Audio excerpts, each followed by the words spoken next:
All right, hello and welcome everybody back to the stream. I'm your SimCFI. Thanks for stopping on in. We're just starting up the sim here as I was loaded in, but I had my add-on manager linked to my 2020 and not my 24. So we're just loading it with the correct scenery. I jumped in, I was like, this isn't the correct scenery. So just restarting that. Just to start off the stream here, thank you for everyone who's joining me today.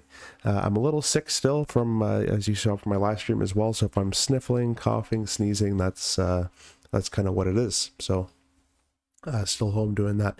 Today we'll be checking out the Leonardo MD-82, which is I've flown for a long time off and on. I don't always main it, but it is a really cool plane. I think it's quite underrated. It has a lot of quirks. I think the texturing is really good. The flight model in 24 feels a little interesting, but I found some fixes with the Leonardo software that I can show you here while we're loading up. If it lets me. There's CSS, there we go. Get rid of that. So it'll be for the horizontal streamers. If you guys are jumped on the horizontal stream, I really appreciate you, and the vertical streamer as well.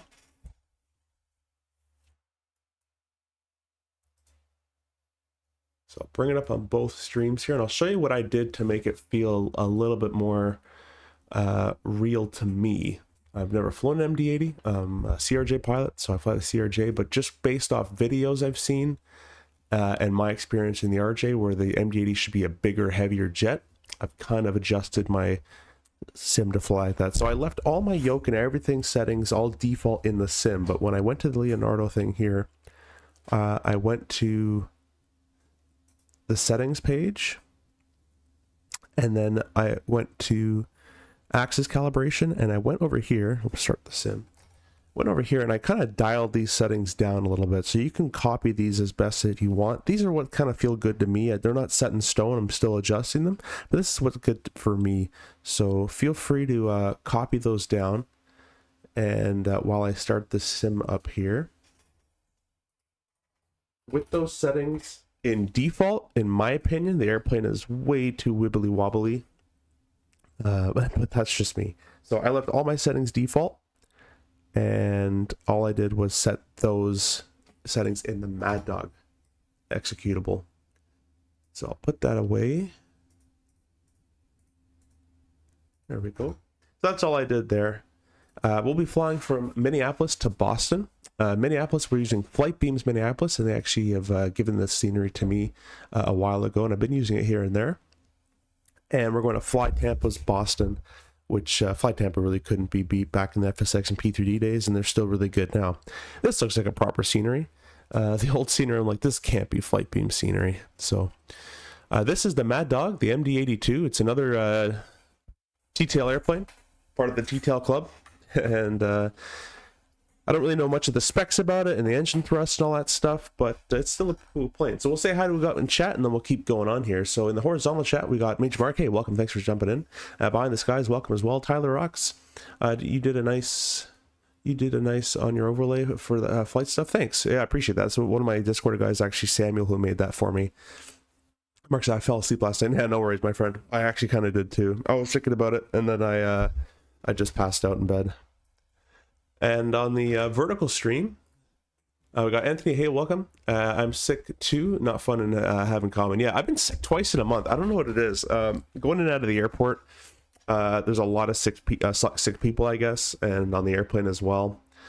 There's a lot of sick people. So, anyways, not the best of up close modeling, but I'm pretty glad to have this in 2024. It's a really cool plane. I think it's very underrated. A lot of people don't know how to fly it, so they'll claim that it's not good. But I think it's up there, you know, I'd say it's up there with the PMDGs. I mean, it has maintenance items, it has failures, it has random system failures. It's, you know, for the average flight simmer, it's really good for what I use it for, which is basically average flight simmer as well. It's really good. Some of the texturing isn't the greatest, but in my opinion, it's the systems that count. You can see the engine's just nicely spinning there in the wind.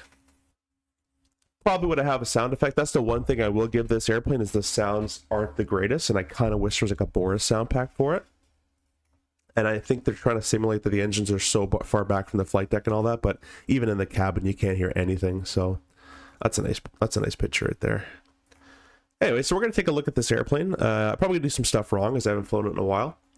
And but you'll be here with me. We're just going to be chilling and learning and flying it together. So if you don't know how to fly this airplane, hopefully this video helps you a little bit. There's the outflow valve right there. That's the most interesting outflow valve I've ever seen. Just a giant circle. That's awesome. Okay. Anyways, and we'll jump in the airplane now. So this is the flight deck of the MD-80. It's kind of like a 737 in a way, where it's in the 500 version, where it's kind of old school, but has a lot of features. You'll notice if I go over here to the autopilot panel, which, by the way, guys, if you're using MobiFlight, there is a MobiFlight Wing FCU add-on for this. So if you have the Wing FCU, you can use the MobiFlight profile and run the profile with this airplane. There's also a beta profile that makes the MICDO work with it, but I haven't touched that yet. But anyways, if you look at the autopilot panel here, we still have all the features that you're used to. We have a VNAV, which does do VNAV climb, cruise, descend. We have an auto land feature. We have an auto throttle. So it's not like it's, it's not like it's, oh, let's bring my flaps back up. It's not like it's ridiculously difficult in terms of the automation portion. It's more of, it's slightly more hands-on, maybe a little bit, tiny bit more than a 3.7, but it's nowhere near as hands-on as an RJ would be. So anyways, looking at the overhead panel, one thing to remember, I know it looks quite intimidating, but one thing to remember with airplanes is they're all the same. They all have air conditioning packs. They got DC power, AC power. They all got AP, or well, hopefully they all got an APU. The Concorde didn't, but you know what I mean. So you're going to be starting this basically the exact same way you start a 320, just the switches are all in different places. So it looks confusing, but I promise you it actually really isn't all that bad. I think I just clicked something to go back to normal there. Mehmet, welcome. Best time to watch your Simplify, especially when you finished your cross country and getting close to type rating phase sooner. Yeah, welcome. What type do you mean? You mean flight test, like your PPL or CPL? Congratulations on that, by the way, though, if you're close to that. Quite bad allergy season here in the UK. Hit me another quite hard. Yeah, it might be a mix of allergies and sickness. That could be a fair point, actually. I'm not too sure. Can you make your overlay a bit smaller? It's massive on my screen. Yeah, for sure. Oh, you know what? It is massive. Let me... There we go. Thanks for mentioning that. Let me know how the sounds are. Oh, you know what? I turned the sounds off. Now the sounds should be on. Let me know how the sounds are coming up. So, like that knob. So let me know how that all is. This airplane does have a HUD, and I kind of forget it has a HUD, but it does have a HUD. I never use it. But I'm assuming it's used for Cat 2, Cat 3 approaches is probably what that's required for, if I had to guess. So has a HUD. The cabin is nothing to write home about. It's nothing crazy, but it has a cabin. All right. So in my opinion, and I don't think everyone shares my opinion, but the cabin is kind of whatever. Back in the P3D days, we were happy if the cockpit door opened, and the windows opened. So I really don't care about the cabin all too much. Anyways, that's this captain view, first officer view. I got a view for the MICDOs, and then some views back here for some awesome wing views when we get to it. So first things first, just like every airplane you're going to start, you're going to need to establish some sort of DC power. In this case, it's going to be the battery, obviously, here. So we're going to look, if you look at the overhead panel, kind of in this section. There's not really a logic that I found to this. Is kind of electrics. This is kind of air conditioning. You can see they're labeled air conditioning, so you can kind of work your way around a bit, but there's no real logic to where everything is placed in that I've seen. But this is the battery switch right here, so we're going to click the battery on, and the next thing is we're going to get the GPU power on. So let's go to the iPad here. Probably should do that before clicking on the battery, to be honest, but we're going to click and hold this button for a long time, longer than you would think. Our Turkey MPL program has been assigned for 320 already. Oh, nice. Oh, it's one of those fly 172 and then fly an Airbus with 100 hours programs. Yeah, I heard about those. It's a very interesting. Those are interesting how they do it over there. Performance. No, we want aircraft service, but congratulations and good luck with it. A ground GPU, and now we should have the blue lights appear. So this is. Let's go back to off. This is our kind of generator panel. If you're used to the 737, those 4 switches in a row, this is kind of that. This is your AC bus generation power for the external only, and then your APU though. So we'll turn both left and right external bus powers on for the electric from the ground power there. And you see the airplane kind of comes alive a little bit, gives you some autopilot warnings and all that kind of thing. So the airplane's going to be waking up a little bit there. And the next thing I would assume would be the IRS, but I actually have never found the IRS. So I think the IRSs are almost automatic with the GPS. They have a kind of an updated version of this where the GPS is in the airplane. So I actually haven't found the IRS knobs, but they are aligned once I go to the FMS later on. So if anyone knows where those are, let me know. But I think it's, let's bring it back up. But I think they're automatically aligned, which is kind of strange for an airplane like this. I wouldn't honestly believe that. But if you go to the FMS, go position initialization, and we'll go next page, GNSS1. That we can't copy it. How did I do this last time? Oh, GNSS1, yeah, I still can't copy. Oh, yeah, I can copy that one. All right, I'll throw that in there. And then it'll start to align with the GPS coordinate there. I just clicked this. We'll get to this later, but you have some takeoff cards here as well. Oh, a really cool feature about this airplane that I don't use because I can't, and I don't think a lot of people use, but you can actually set up in the Mad Dog software an ACARS printer. So if you have a little printer, like a little one on the side, or even, you know, your regular printer, you can actually set it up to print ATISs and all that kind of cool stuff physically, which I think is really awesome. I don't have a printer for that, but that is pretty sweet. So we have the DC power on with the battery. We have the AC power established with the external power. We have our IRS's, or my FMS has been put in position in there from the GPS. And you can do all your regular stuff now. So, you know, galley power, if you want to do some tests, like some fire tests and all that kind of stuff, you can kind of go in the motions of your regular airliner and just do it, you know, in order here. There's some tests at the top right corner, like the stall test. You know, they got different stuff up there. I'm not going to do any of the tests, although I think this airplane does have random systems on, random system failures on. Little ding, I believe, was the flight attendant ding. But anyways, we're going to go down here to ice protect. I'm going to put it to the captain's side. I don't know when they do all these things. I'm just going to do it when, or sorry, probe heat. Yeah, captain side. No, I should be able to go to probe heat. Or wrap probe.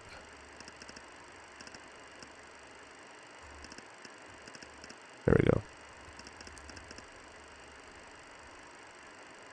And seatbelts can stay off. No smoking is obviously going to stay on. This is all your anti-icing here. So you got windshield anti-ice, engine anti-ice, and then airfoil is wing anti-ice. But they're calling it a little bit different there. And that's just on the above these warnings here. Tasha, is it bad that I think your overlay is better than mine? I mean, I appreciate that. You can ask Samuel to make you one as well. He's in my Discord. Just go @Sam and it should pop up. But now we're going to go to the iPad and we're going to go ahead and get some fuel loaded on board. So we can do the GSX integration if you want to use this. You don't have to use this. You can use it with your regular GSX pop-out window. But we're going to do request boarding. And we'll also do request fueling. We're going to press that. We're going to press the electric flight folder. We can import our SimBrief OFP right here.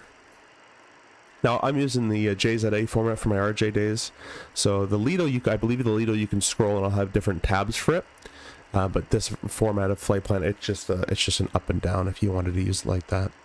You even have an electronic technical log, so basically a journey log, status of the airplane, some hours, cycles on the airplane, history of the airplane, deferred defects, report malfunction. You can report any of these systems that have malfunctioned to maintenance, which is pretty cool. As I said, guys, I think it's, I think it's pretty good quality in my opinion. Documents, it comes with normal checklist, cold weather operations, abnormal emergency procedures, and then the AOM, which is the aircraft operating manual. T-Lod do you use? T-Lod. I don't know what T-Lod is. Terrain level detail? I just figured that one out. I think it's 120s, 130s I'm using. I don't hear what she's saying at all. I hear GSX trying to say something, but I don't hear what she's saying. And then the aircraft services, you have doors and stairs, ground, and maintenance. So there's maintenance down here as well. You can see I've requested fueling. I think they've already... this is fuel requested. And you can see they're actually fueling us currently. So this is the requested fuel from GSX because it's all integrated. I asked to put this in pounds, but, you know, let me try to put this back in pounds. I swear I had it in pounds. I do not like having it in kilograms.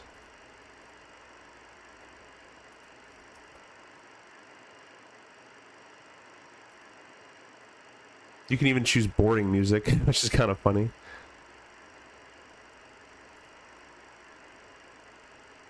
Oh, you know what? There's engine cockpit sounds right in the menu. Let's bring that up a little bit. There we go. But I can't find where to change this into pounds. Oh, I might have found it. Yep, there it is. Pounds, mil. There we go. Tail strike, flat, cone. What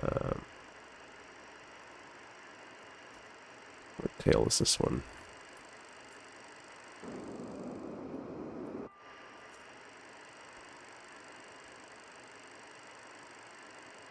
There we go. Auto throttle arm, always play. Oral, yes, I want that. Show arm altitude is flight level.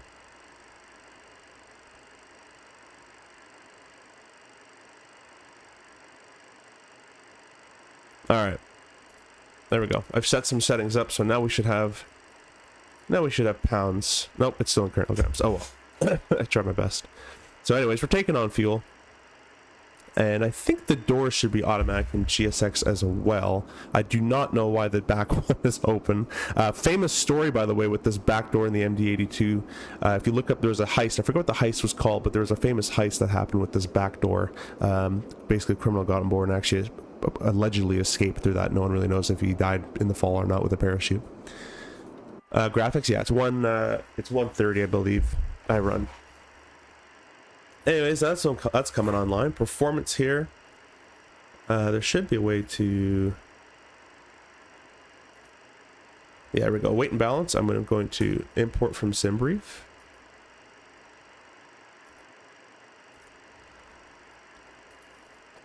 And that's going to load us up nicely. Performance.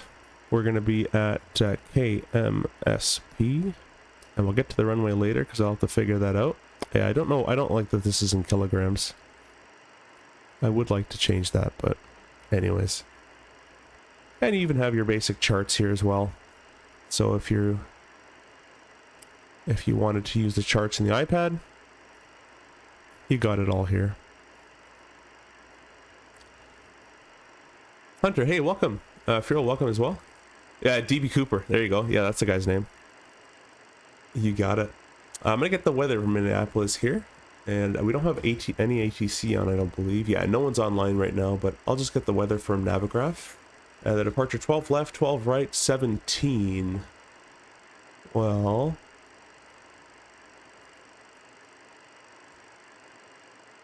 we could take. I think I've been to Minneapolis. They usually give you 17 to land, if I'm not mistaken. We've done that one a couple times, but we'll take 12 right. It's pretty close, so we'll plan for 12 right.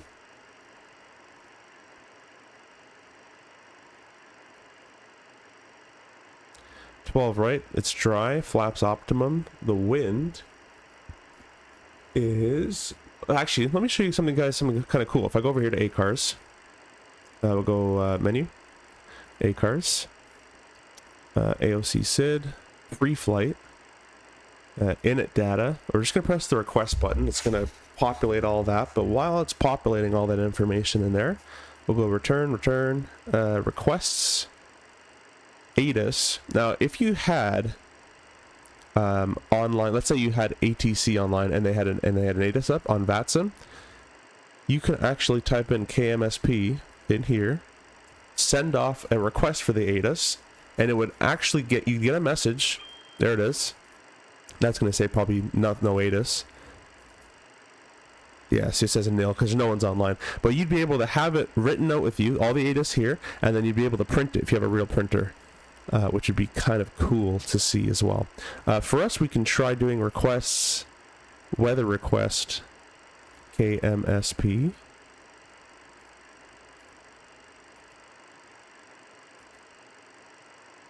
And we'll try getting one of those. We're going to reset our ACARS message. So we'll hear another ding. There it is. Weather request. Still, oh, I clicked something back. I think it still said nil though.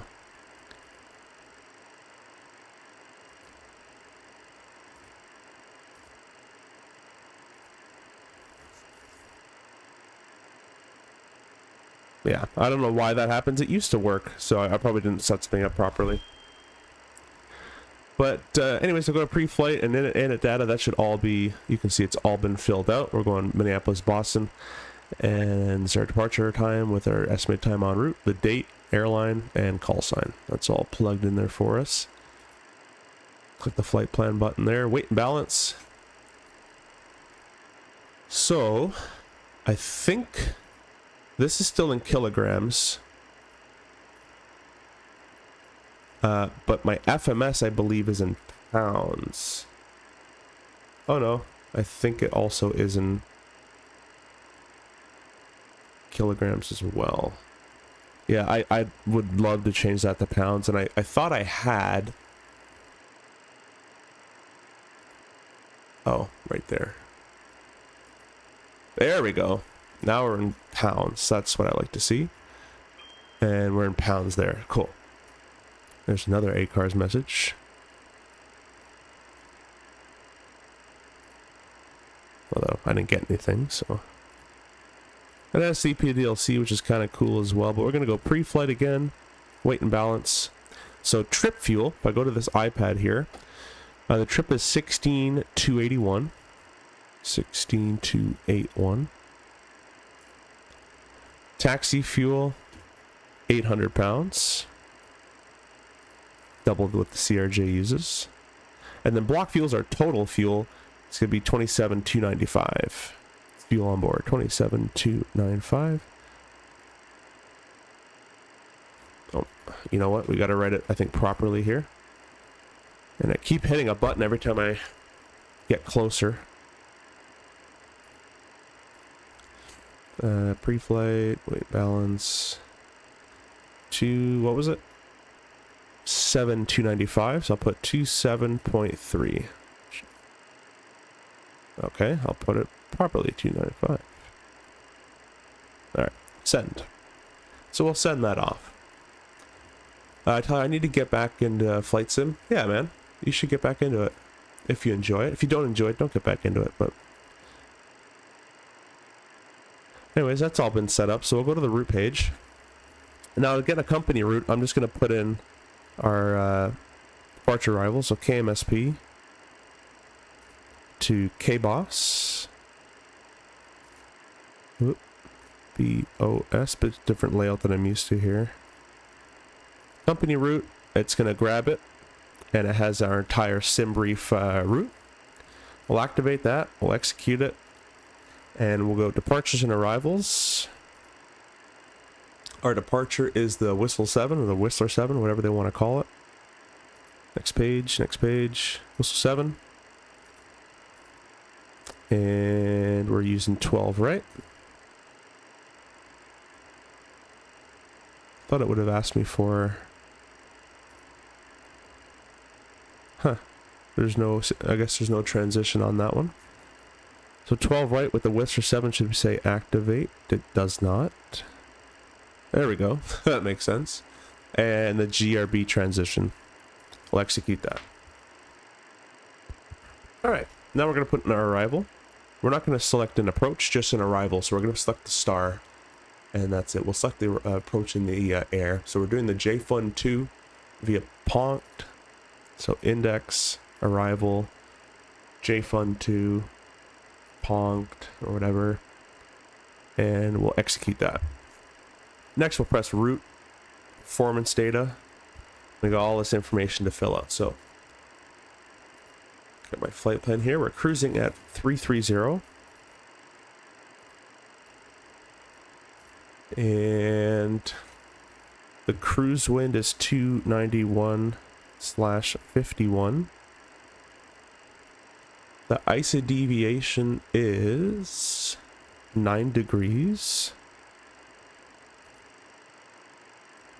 And there we go. We automatically updated the outside air temperature at top of climb. Our fuel is 27.3/normal burn. Normal schedule. And our zero fuel weight, if we go back to the, oh, I forgot you can do that. Close that. Our zero fuel weight is going to be 120/190. So 120.2. And once I put, so my fuel's in there. Once I put my zero fuel weight in, it should go zero fuel weight plus fuel equals gross weight. And I put that in reserve. Let's put that back there. We're going to delete, yeah, we're going to delete the reserve. Okay, we're just going to overwrite the reserve. So let me find my reserve fuel is 3,000 pounds. 3.0. Yep, thank you. 3.0. There we go. That makes more sense. All right, so that's all been set up. Kind of like your regular airplane there. Takeoff page, we're going to select all our V speeds in here. So we'll go back to the iPad. Performance. And it still has it in millibars for some reason. A little trick though, because I guess it didn't change it to hectopascals. I wonder if I can actually just type in... Let me just see if I can actually just type in altimeter settings. So it's 2953. It's a very low pressure today. 2953. Okay, it does take it. So 2953. Outside air temperature on the weather was 30 degrees. So it's a very, so this is kind of the worst condition for an airplane. It's very hot with a very, or not very low, but it's a pretty low pressure. So low pressure plus very hot. The performance in the airplane is not going to be that great. Anti-ice is off. The packs will stay on. We're not going to force a normal takeoff, so we can allow it to do a flex or a D-rated takeoff. If you knew the runway length reduction from runway, you can enter that in here. For us, it's basically full length from the threshold, so that's all good. And then our takeoff weight. So we'll go to our weight and balance. Takeoff weight is 146,685. 146,685. This is the only thing I kind of wish that was better in the MD-80 was all the pages you got to go through. They could streamline it a little bit nicer for people to, you know, easily use. Press calculate, and we have a flap setting of 7.5, a select temperature of 31. That's our flex temp. The V speeds, our V are at flap 40 if we have to come back and land, and then our retraction, our slat retraction.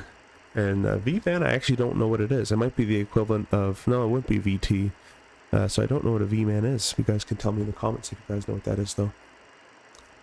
You ever fly any of the MDs in real life? No, I've never flown the MDs in real life. It'd be a really cool thing to do, though.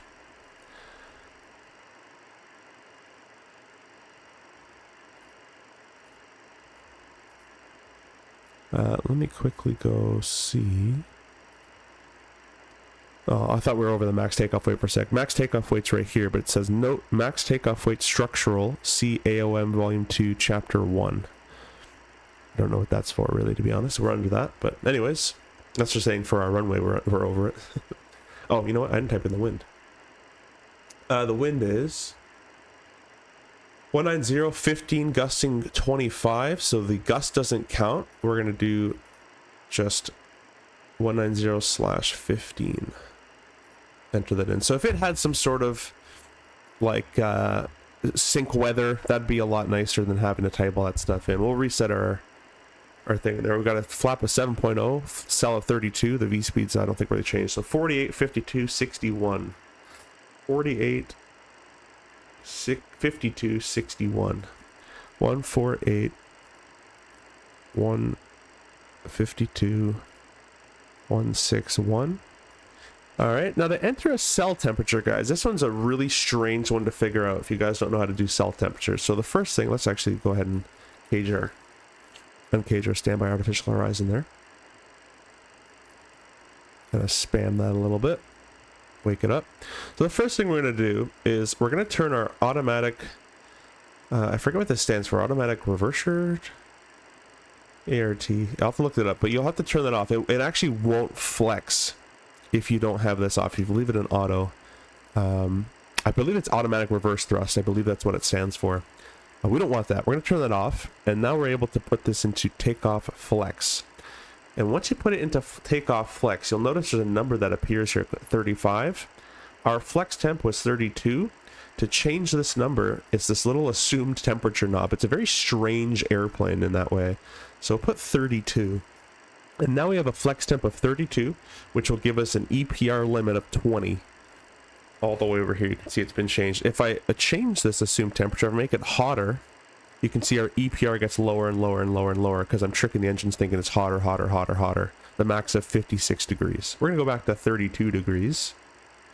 Assumed temperature. Remember, it's 30 degrees outside. So we're only tricking the engine that it's 2 degrees hotter. It's not much of a flex. I'm basically at full thrust, if you think about it. So anyways, that's how you set flex. It's a little strange, but that's how you would do that. The next strange thing to do is get this takeoff trim all figured out. So if you go to the takeoff trim, I'll go back here for you guys. You can see we have a CG and we have a flap setting. So the flaps will be 7. As you can see here, flap 7. The CG we're going to have to find on the other page. So this one, weight and balance. Our takeoff CG is going to be 13.8. So we'll put it in here. Basically already set for us, actually 13.8. So we have to match our real trim to this calculated trim, either using this, or you can use just your trim wheel that you have on, or your trim switch on your joystick. And you're gonna match those up as best you can do it. About there. A little strange, as I've said, but this whole airplane's kind of strange. This is your cabin pressure. You're going to want to make sure this is in the up automatic mode as well. The flaps we're going to do later. We have dial a flap in this airplane, so I'll show you how we dial in a flap setting later on. We'll do that later on together. Down here, we're going to come back here and turn our abilities. These are our pneumatic air. We'll go ahead and throw these on. And then down here as well, we have our auto brake system. We'll go takeoff, and we can arm the switch. You have your transponder here. We're just going to set 2000 for the time being. And this is our frequency here. So let me get the CTAF frequency up for Minneapolis. It's 20. Oh, you know what? I'm not connected to VATSIM anymore. 26.7. There's auto ATC. There's still no one controlling us. 26. This is going to take a long time. I should have went the other way. 26.7. And we'll throw it on the active frequency. There's COM1, COM2. To select what radio you're listening to, it's all the way down here. So now we're talking on one, listening on one. It's all good. Our oxygen is on. This is a very Air Force style, you know, F-18, F-16 style air oxygen panel there. And there we go. The circuit breakers don't work in this, so if you're wondering about that, it doesn't work. So that's been set up. Our FMS has all been set up. We can go ahead and press the should be index. I thought there'd be more of a flight plan page, then I can copy the route, but guess not. Oh, there we go, route. Doesn't seem like there's actually a... Huh, alright, well, we'll leave it like that. Do have a weather radar in here. I actually haven't tried it, so might be good, might be bad. Total fuel of 27.2, so we're basically fueled up and ready to go. Let's go ahead and start our APU, because the fueling's complete. I'm actually just going to cycle our pressure altitude, and we'll set that in a second. So, leave that on. APU is set to normal. That's the start stop switch. So we're going to go run and click and hold start. 3, 2, 1. You can release. We'll go outside for the sound, although there's not much of a sound. I'm going to close that door as well. I bet they can't have that door open.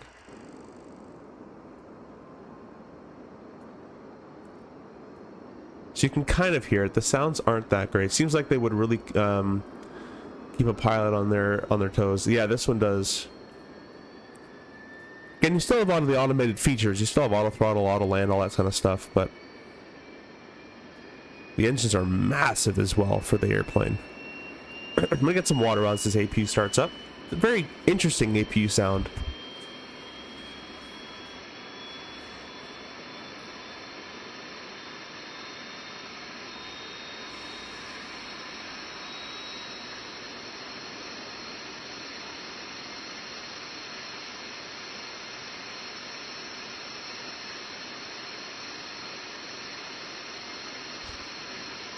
I wouldn't be able to tell you if that's a real APU sound or not. But, yeah. We'll go back in the flight deck now. And just like your 737, now that the APU is online, we have to transfer the electrics. So we're transferring the electrics from the ground power, which is the ground power cart, to the APU. So we'll go ahead and transfer the APU left, APU right. We can turn off our ground power. And we can go ahead and tell them that they can remove the ground power. Doors and stairs. I'd really like to close all these, but I guess not. Well, I'll request before departure and I'll do it. Tricky plane, which makes clicking the buttons more critical. Yeah, exactly. Yeah, I love this airplane. It's a lot of fun.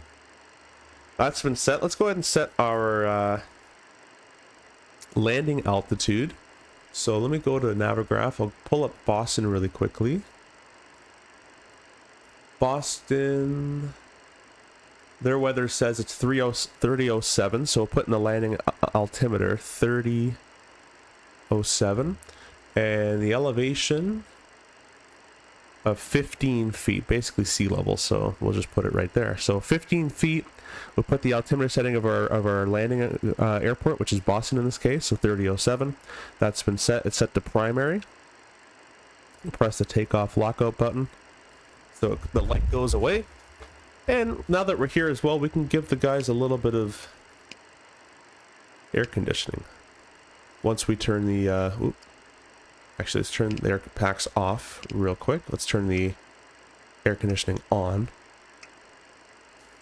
And, I keep clicking stuff, and then we can turn our, there we go. And now there'll be a rush of air that's coming through the cabin. And people would start to feel a little better. You even got a PA. You can press the PA button.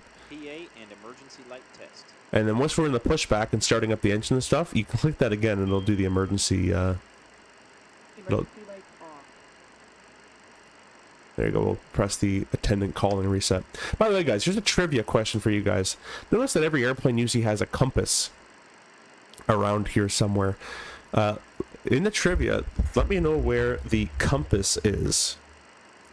Should have had this light on, but the anti-collision light should have been on by now as well. We can go ahead and throw the no smoking signs on as well.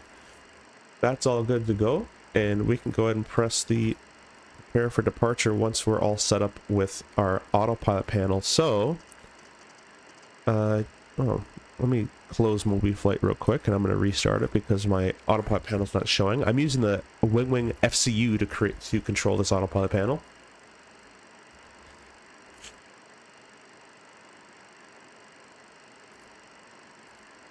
There we go. So we're going to put our V2 plus 10. I don't know what they actually use in real life, but I'm going to use V2 plus 10, which is what we use in the CRJ. So V2 161, 171 we're going to put in our autopilot panel. Goes a little quick. There we go. Our departure heading is going to be the heading of our, or the course of the heading of the runway, basically. So 121.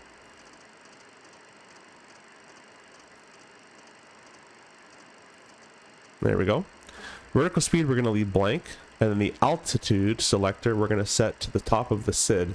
So let me go ahead and get the SID on the charts for you guys here in the horizontal stream.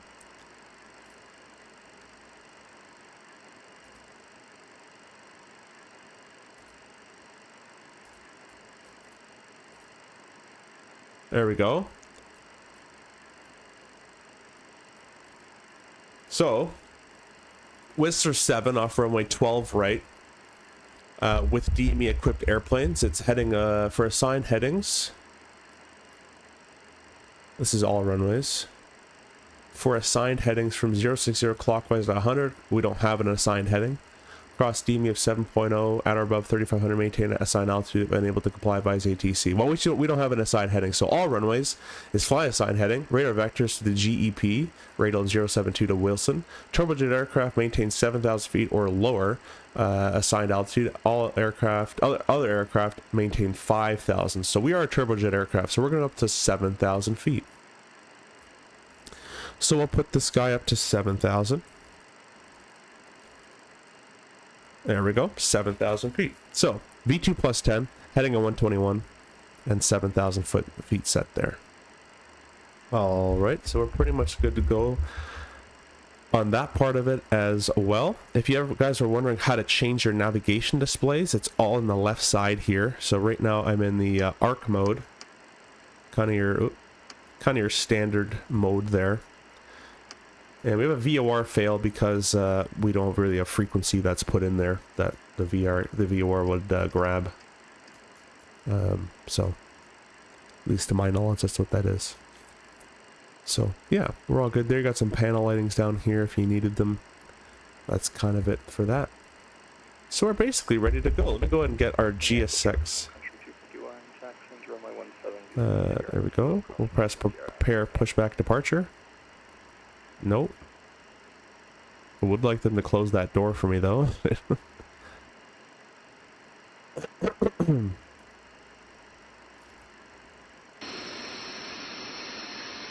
Maybe I'll click and hold it.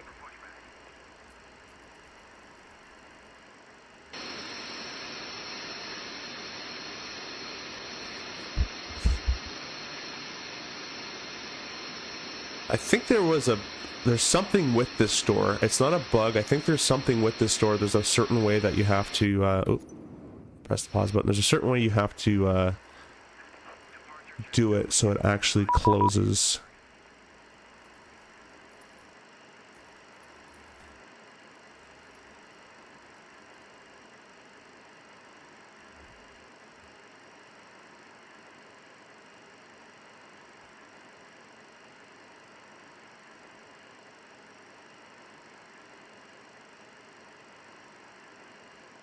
Oh, you know what it is? Let me turn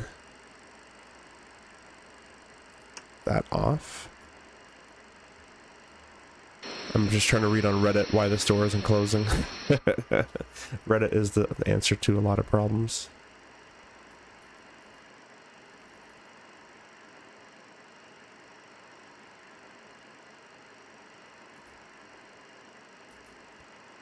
That one opens.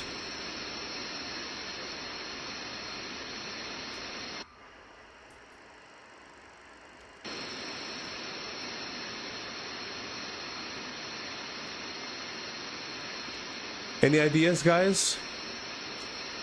Don't you need hydraulics for something? No, the rest of the doors all open and closed. I mean, maybe. You could be right. But all the other ones were working just fine. And they opened it, so... That was GSX that opened it, unfortunately. Oop. I keep clicking stuff when looking around here. Yeah, so throw our fuel tanks on. We'll leave our igniters off for the time being.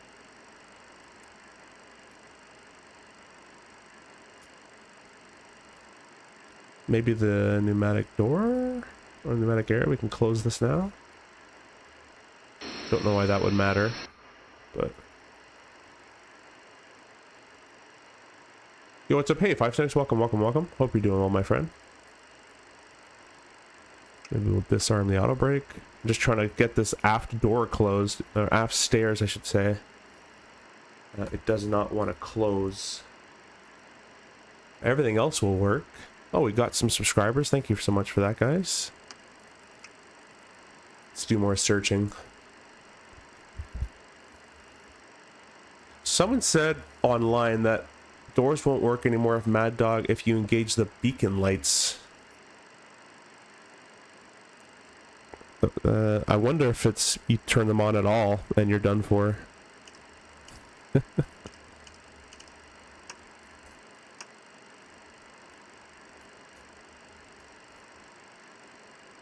Got emergency lights to arm. That should be there already.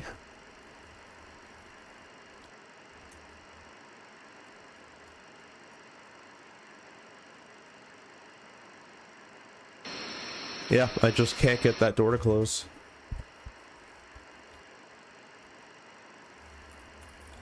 Or the stairs, I should say. The door's actually closed, just the stairs are open.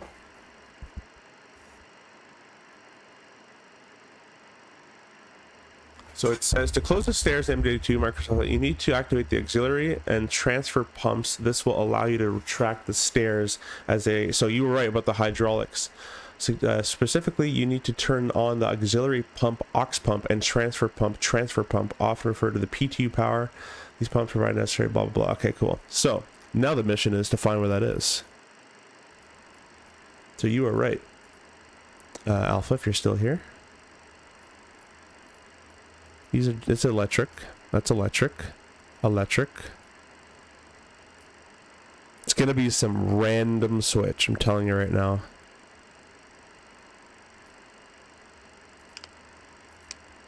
Gonna leave that one for now, because that doesn't say what I was looking for.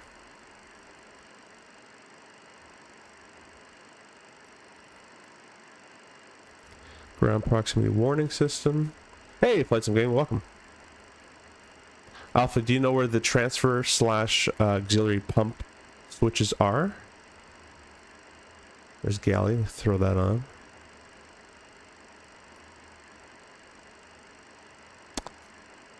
Lonnie, the current situation is we're trying to get this door closed, or the stairs closed. We need the hydraulics apparently to be, the transfer pump has to be turned on or something like that.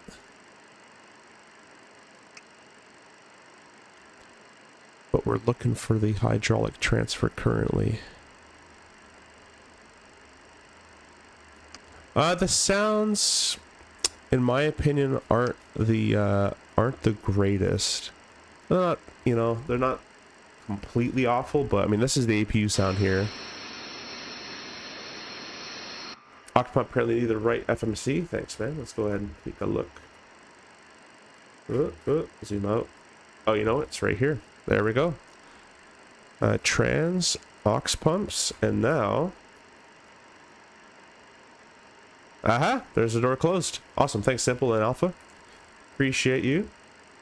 I don't know if these stay on, but we're going to turn those back off. And you can see now that the stairs have closed. And we're ready to push. We're probably going to be facing left. Alright, and everything else should be still good to go. Generators, oil pressure, parking brake, hydraulic press low. Alright, that should go away once we get the engine started. So, parking brake is on the tiller. Just make sure I'm still connected to VATSIM here.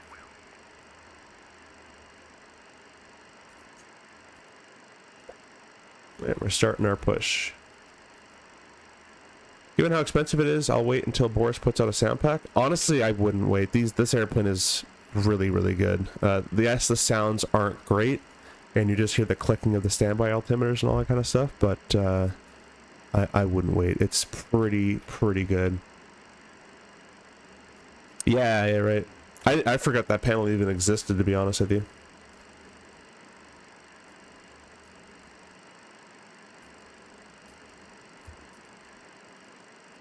Alright, we're cleared to start when ready, so we'll go ahead up here and we're going to go ahead and put our engine igniters, actually start pump on, our engine igniter to either, you know, left or A or B or both, whatever. And then we're going to click our starter switch. So I am going to put our fuel tanks, center tanks on as well. We'll start the right hand first. gonna scroll wheel it down. Actually, you know what? I should turn off my packs first. That's not an RJ. There we go. And I turn the engine sounds up in the Mad Dog configurator thing. You can see our N2 is rising here. And at, I don't know what N2 they use, but I'm going to use my RJ number. So at 20% N2, we're going to add fuel. And we'll go back there. You guys can hear it.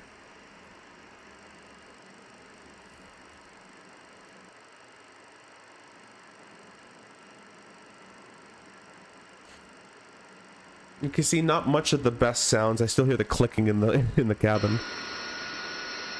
Oh, my chocks are still on. Thought they would have removed those with GSX integration, but I guess not.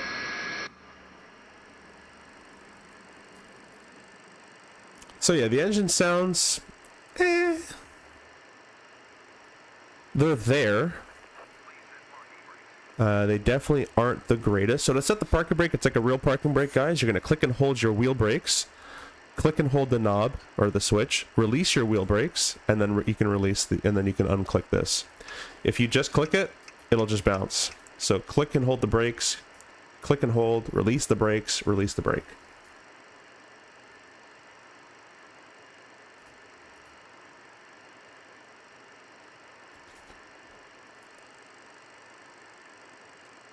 I only flew on 717 and you can't hear the engines like in 737, similar to CRJ 1000. Yeah, and the RJ in real life, you can't hear it from the flight deck all that much, plus you have the headphones. But in the cabin, you can definitely hear the RJ, at least the 900, and I'm sure the 1000 as well. The CF34 engines are quite loud, and I'm sure these ones would be quite loud too, as they're turbojet. A little bit more, or not, a little bit more of a smaller bypass. All right, let me actually pay attention here. We'll turn the starter switch off, and we're going to do the same on the left engine. So, nope, go back. Gonna start number 1. I was just running. I was just killing that start pump.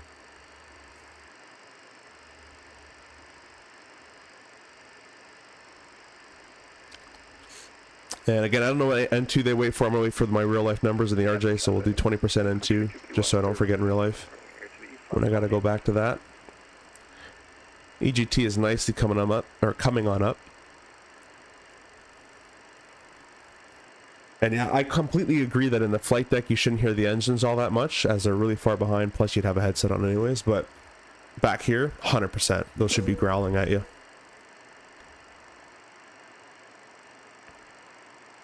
Alright, and we can disengage the starter. We can turn our ignition to off. Start pump to off. Fuel heat, I believe, goes to on. Oh, never mind. I guess it doesn't. You can leave those off. As I said, guys, I'm kind of just going as I'm just kind of having fun as we go. The last thing we have here is parking brake and APU gen. That's pretty easy to do. So if I go back here to the overhead panel, left gen and the right gen from the engines have automatically been turned on and taken over the load for you because the switches are in the on position. So we can get rid of the APU gen there, get rid of the APU gen there, go to the APU panel, which is over here, and we can press it to off, condition air to off from the APU, and we can put our packs to auto. Now all we got there is parking brake, left fuel heat on, right fuel heat on, rudder travel unrestricted. So if I go, well, I guess I can't go off. All right, that's pretty much it there. And now we're basically going to taxi over to the runway. I'll set some flaps and stuff as well. So we'll do dial a flap. I don't know if you guys have ever seen dial a flap, but we're going to do dial a flap. So we'll go over here to performance. The flap setting is 7 degrees. So we're going to go to this flap handle here. I'm going to set 0 and then 1 more notch down. And now I can use this dial a flap. See flap takeoff selection? So we're going to dial this. And if I move this, it actually moves the handle. So we're going to go to 7 degrees. So that's what my calculation has been calculated for. And now our flaps have been set to 7 degrees. It's a very interesting thing. I've never really seen that. Hey, Marcelo. Welcome, welcome, welcome. It's the only plane I've really seen it. I don't think... I forget if the MD-11 has that too. I want to say it did, but I don't remember. So now we're getting the ART in-up, and that's okay. The ART in-up is automatic reverse thrust, and I have that turned off because if you leave it on, you're unable to do a flex temp takeoff. So we're leaving that off. We're gonna go parking brake off. Obviously, I should have had these lights turned on already. There we go. We'll put our nose light to dim for taxi. And we'll arm the speed brake as well for our takeoff. A little bit of power. And the airplane will start to move. MD-11 has it? Okay, cool. Yeah, I thought it did. Driving now, but listening on Bluetooth. Have a great flight, bro. Hey, thanks. We appreciate that. I haven't checked back in the vertical stream. Sorry about that, guys. TJ, welcome. Good old Mad Dog. Freaking love that thing. Been flying the crap out of it recently. You plan on getting the Black Square Starship? Not really. It's he's saying fantastic though. I am not much of a prop job kind of guy. I might, but yeah. And then TJ says MD-11 does have dial flap. Yeah, I thought it did from memory. Kind of an MD thing. Thanks for stopping by, TJ, though, in the vertical stream. If you guys don't mind hitting likes on both streams, to double tap on your vertical if you're on the phone. Be great. Bro, you got to get the FT-Sim sounds for this plane. Default makes me rage. I didn't know there was sounds for this. Let me look it up. MD-80 sounds. Let's kind of find where we're going here real quick. All right, basically we're following Bravo. Minneapolis traffic primary 4211 will taxi 12 right via Tango Yankee. I'm going to make the switch actually to Alpha. Cross, oh, what is that runway there? 4. Okay. It's a pretty easy taxi, actually. Minneapolis traffic, American 1333 taxiing Bravo Alpha, crossing runway 4, holding short 12 right. So this is Bravo, this is going to be Alpha, so I'm just going to take the line over to Alpha here. If you go back to the beginning of the video though, I've set my controls for this airplane, the pitch yaw and roll, to be a lot more, what's it called? A lot more kind of stiff, a lot more sluggish, as you can see the real airplane is. From my RJ experience, the CRJ is quite a, it's not crazy, it's pretty sluggish airplane, more than probably people would think. But the MD, from what I've seen footage-wise, and just naturally as it's heavier and older style kind of airplane, it should be even more sluggish than an RJ. So I've tried to dial that in as best I can.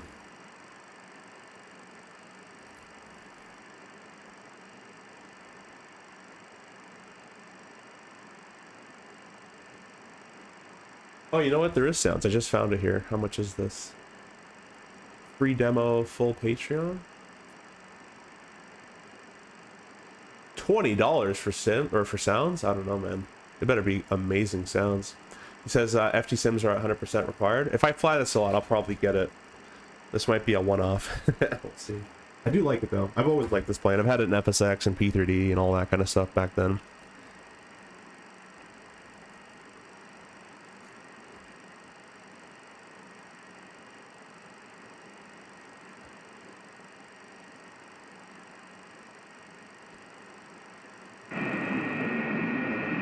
They're free? Oh, okay. Then I'll 100% get them.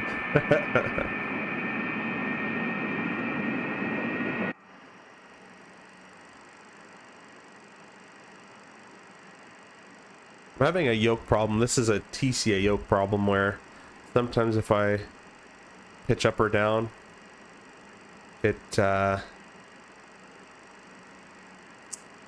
of spazzes out the control a little bit, which is not cool. Minneapolis traffic, American 1333 crossing runway 4 at Alpha. Takes so long to zoom in 2024,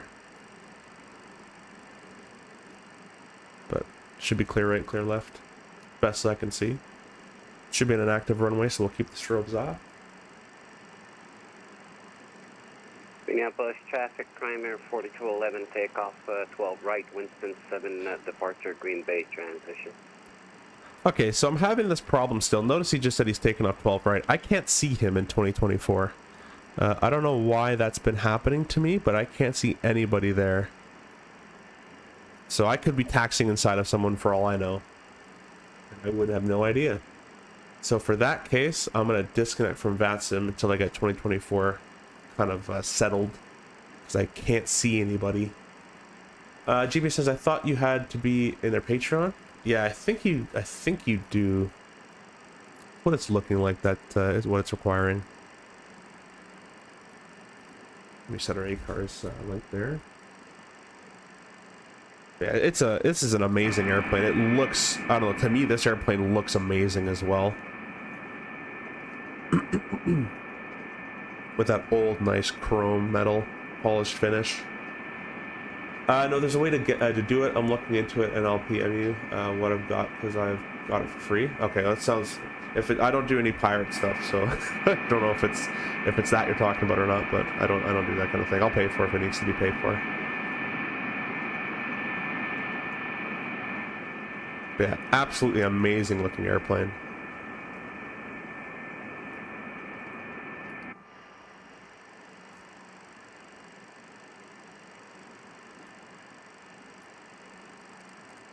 Ooh.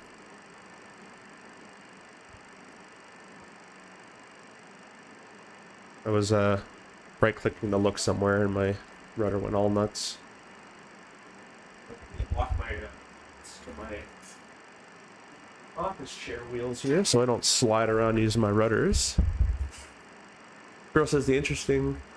Even before I set up model matching, at least every plane was generic and rare looking thing. Yeah, I have nothing. I don't know why. I'll have to figure out later why it's not working, but anyways, we'll say we're clear right, clear left, and clear takeoff. We'll throw all these all on.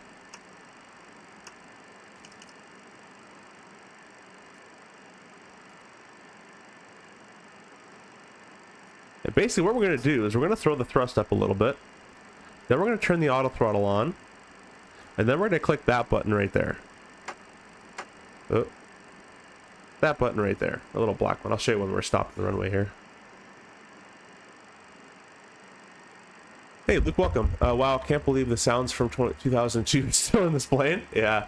JBS, I flew these often with Continental American in Atlanta. Or, Italia. Oh, that's a beautiful skin on this airplane. My background's Italian as well.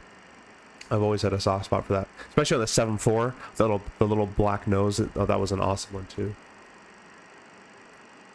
Not pirated? Cool. You have to be in the Patreon. Yeah, that's what I thought. Marcelo, are you on VATSIM? I was, but I wasn't seeing any traffic due to a 2024 glitch I've been having. So I'm not going to stay on VATSIM. One thing, guys, with this airplane is, I'm not on VATSIM anymore. One thing with this airplane, guys, it has a wing. The lights are retractable. So you can see they come out of the wing. And I've read things where these just being extended will cost you about 50 knots. Which is kind of funny, I think. So anyways, we're going to put the power up. About 50 N1 or so. Then we're going to press the auto, well, actually we can press the auto throttle arm now. And then we're going to press that black button right there.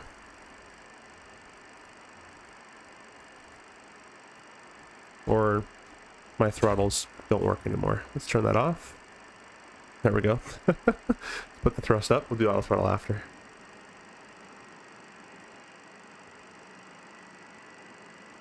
We'll press the auto throttle switch. Should have turned my flight directors on earlier.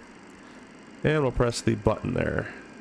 I love that little sound of the auto throttle system moving the throttle. Takeoff thrust set. Check. I'm in CRJ mode. I didn't put my flight directors onto the runway. Clear.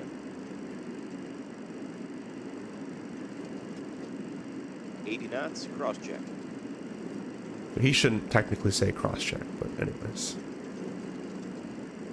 Should be 80 knots, and I would say checked. A little bit of left rudder, a little bit of right aileron for the wind here, as I'm feeling it.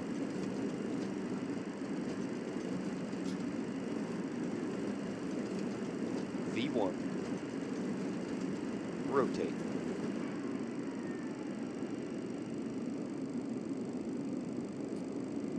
this airplane into the air here. Positive rate. Gear up. There's the inner marker. Don't get scared of that. Gear up. Lights out.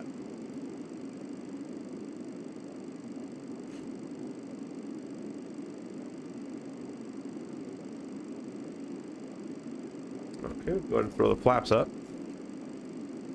Yeah, we can go ahead and press our VNAV button and our nav button. And we can trim this out a little bit here. There we go. And we'll throw the autopilot on. We have FMS EPR, that's the engine pressure ratio for takeoff thrust. Nav track, VNAV climb. Now what we're going to do, hopefully it's going to be VNAV climb. Doesn't quite look like it. Alright, we'll take manual again. Autopilot. You do that, Mr. Airplane. Probably me doing something wrong, to be honest with you. Although the flight director was commanding that, so it's interesting that it didn't do it. But anyways, we'll leave it in manual for a little bit. Then we'll go over here. And I hate the 2024 zoom. It takes way too long to zoom in. And I just messed my view up. Apply the flight director on the corner there. And that's not the way to go. Direct. Direct. Shiny. Shiny. Execute.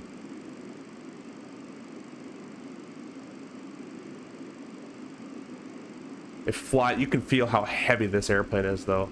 It's a really heavy jet. I think those would still be out at this point. Really heavy jet. The auto throttle system is going to go ahead and give us over to 250 knots. We can select the autopilot on again, and we can see if it wants to do it this time. The FMA, your FMA work will get impeccable in this airplane. Your flight mode annunciator.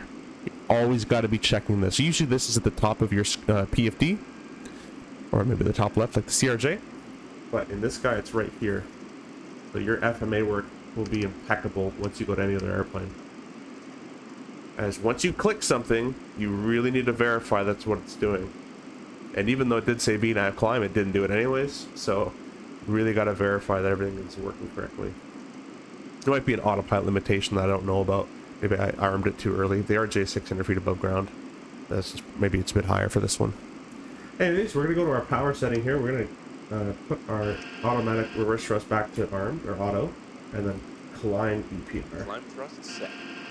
Awesome. Everything is going, no missed faults, okay?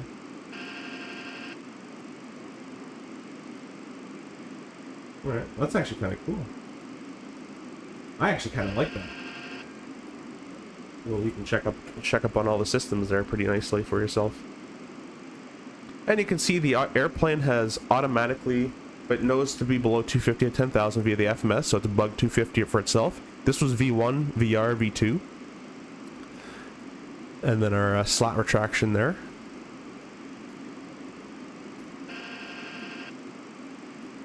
Actually, I remember I was upset to fly MD-82 because it wasn't 727. That was at the gate next to ours. Yeah, 747 is a pretty cool looking plane too. That sound is the best feature. The autopilot one? Oh, stabilizer motion. Yeah, stabilizer motion.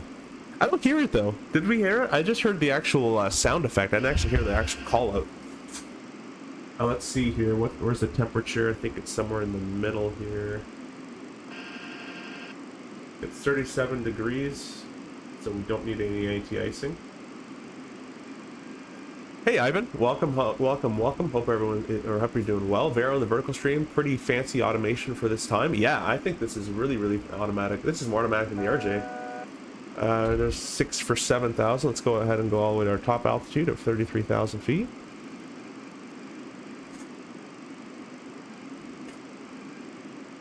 And what we're going to do over here is we're going to expand our scale just a wee bit. That's good.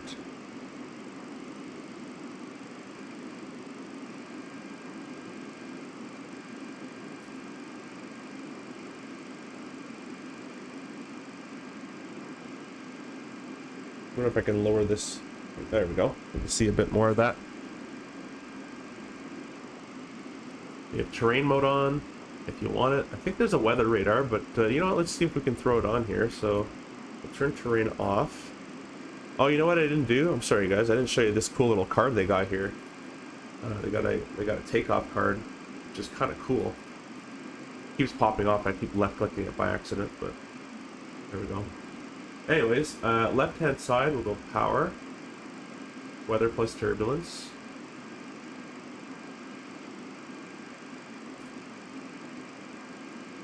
And our weather radar has turned to green. Just trying to get it so it actually shows that we're not climbing again. So this is what this is a me fault.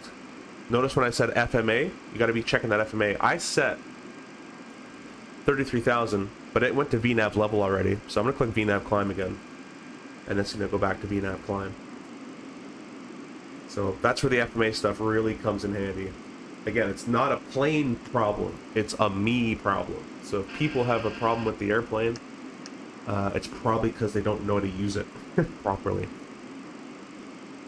Oh, I hit my yoke. That was my fault. There we go. Autopilot's back on. Nav track, VNAV climb the FMS pair. So yeah, family was flying from New York to Cabo on American. Flights out got canceled, so we had to fly next couple days. Last row's Fokker. I don't want to be on that. Going to Dallas, last row of the Mad Dog. I'd rather be on the Mad Dog personally. On our way back up to 30,000 feet here. You can see we have a little bit of weather showing up along our route. Tiniest a little bit. What I'm going to do is I'm going to tilt this up to about 4 degrees nose up tilt. We can kind of see what we're going into.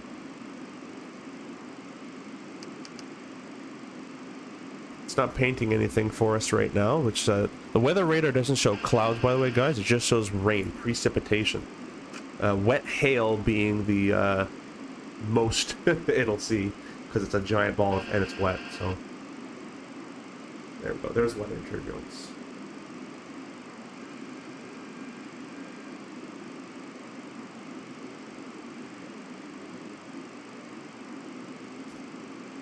I'm just playing around with the knob to see if I can.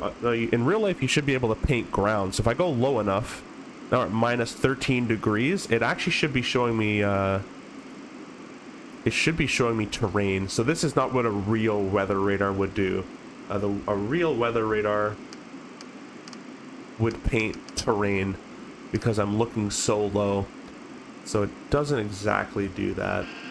But we'll keep it up at about 3 degrees nose up.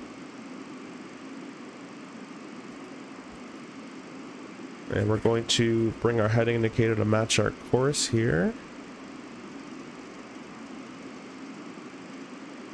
It's a little interesting to set.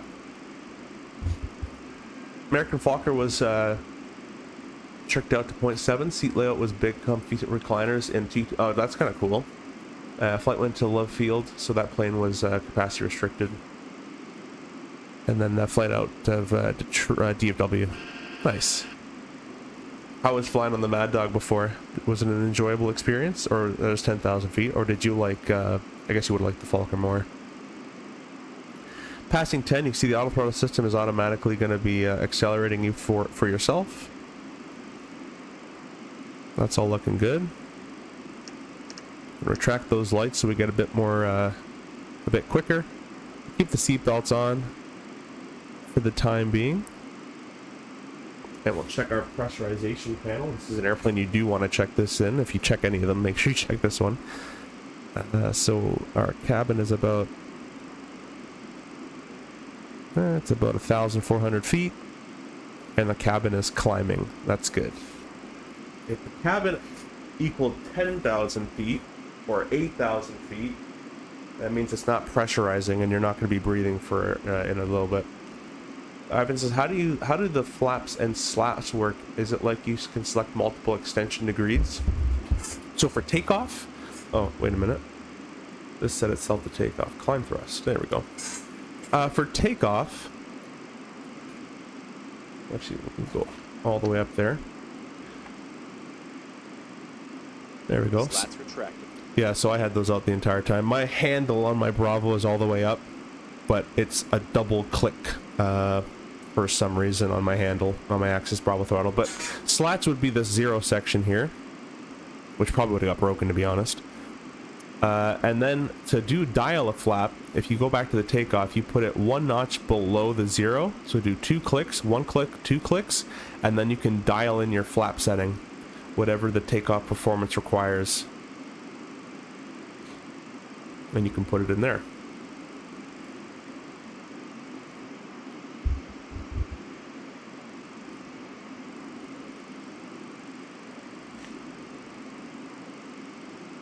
Mad Dog was classic. Lots of memories on that plane. Yeah, I've seen them around. I've never been on one. It's a beautiful looking airplane. Did college visits to St. Paul and St. Louis with it. Went to Space Camp, Florida with it. Went to Cabo and went to Sicily. Oh, that's awesome. That's fun. Sure. Sicily with a Mad Dog is insane.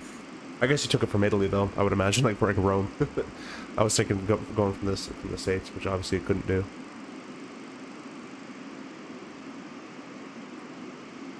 Yeah, it's an absolutely gorgeous looking airplane. The textures need some work, and the sounds need some work.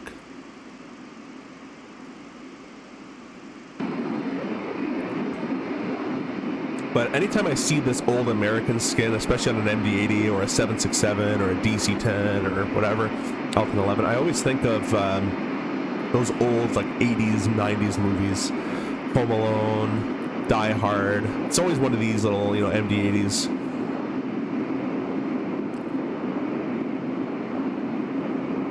From Rome, yeah. It is very unique, Ivan. The MD-11 has it as well, if you fly the MD-11, which is another amazing airplane. Like, it's just a gorgeous airplane. I don't know how someone wouldn't want to, you know, wouldn't want to fly on it or fly in it.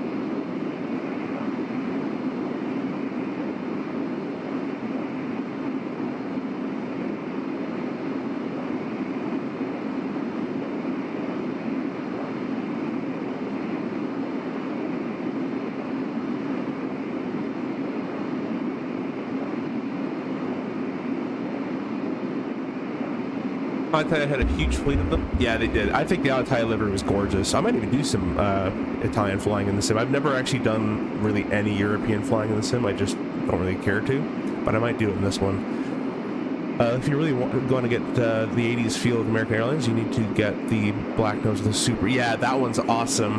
The 80s luxury jet. Yeah. Isn't it an MD that Denzel inverted? Yeah, it is. It is an MD, or is it DC-9? He thinks. Yeah, one of the other. The MD-80 is basically an upgraded DC-9, so looks pretty much the same.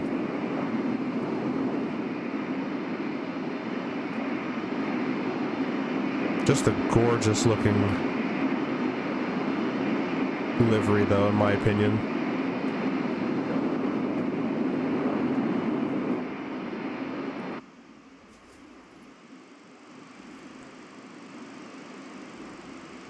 Alright, we're still looking good. Nav track, VNAV climb.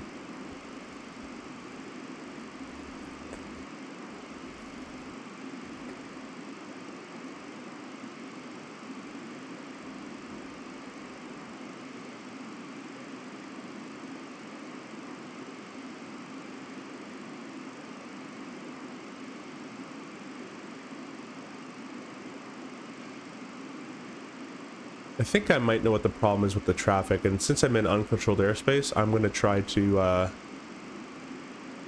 rejoin. Or, yeah.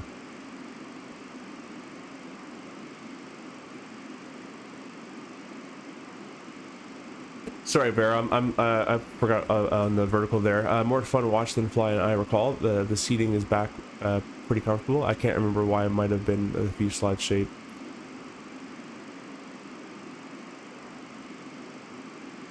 If you're talking about the MD, yeah, Veros' pilots seem to like it though.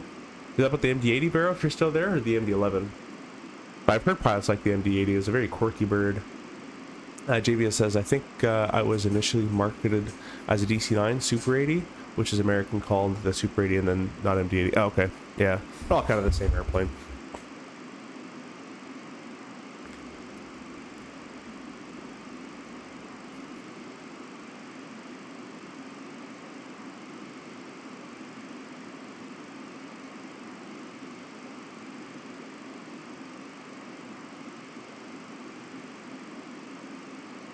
I'm going to reconnect to VATSIM. And I don't think I'm in anybody's area.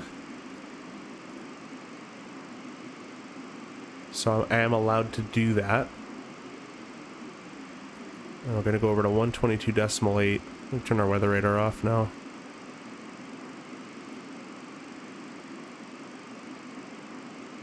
We'll put terrain back on, just as a default.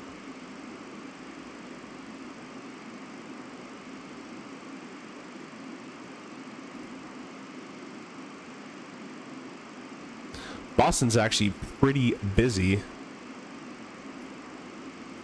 Toronto looks pretty busy too. Toronto has like the entire kind of section opened up, which is kind of cool. I can give myself a couple directs here because I want to. Let's see here.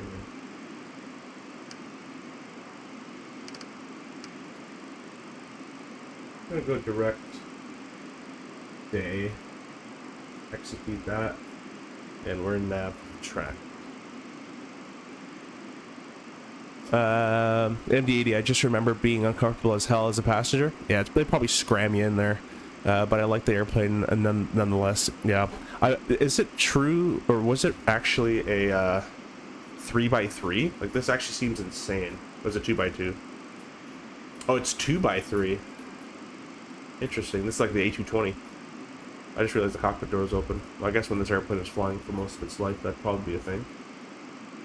Close that. Combo, hey, welcome. I've just watched so many videos on the CRJ. Thanks for helping me learn to virtually fly it. Hey, well, thank you for that, and thanks for stopping on in as well. Appreciate you. And I hope you're enjoying the RJ, and stay tuned for the update. I don't know when it's coming, but stay tuned for it. It will be coming eventually. Go back over to Unicom frequency. We'll set our heading indicator back to our heading there.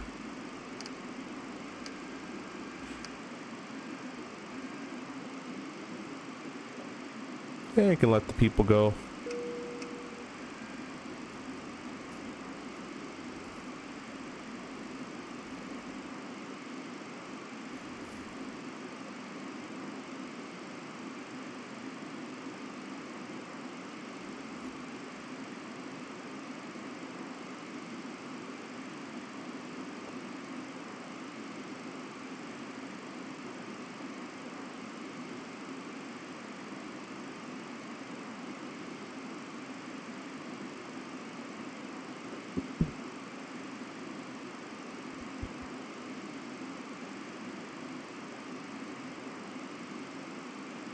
I got another subscriber. Thanks so much for that. Really appreciate that.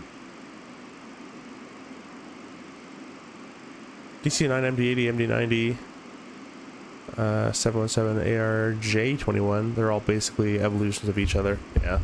The 717, I really hope the TFDI brings their 717 back. That'd be pretty sweet. Did you see V1 crash into the side of the mountain? I think I saw a snippet of it, yeah.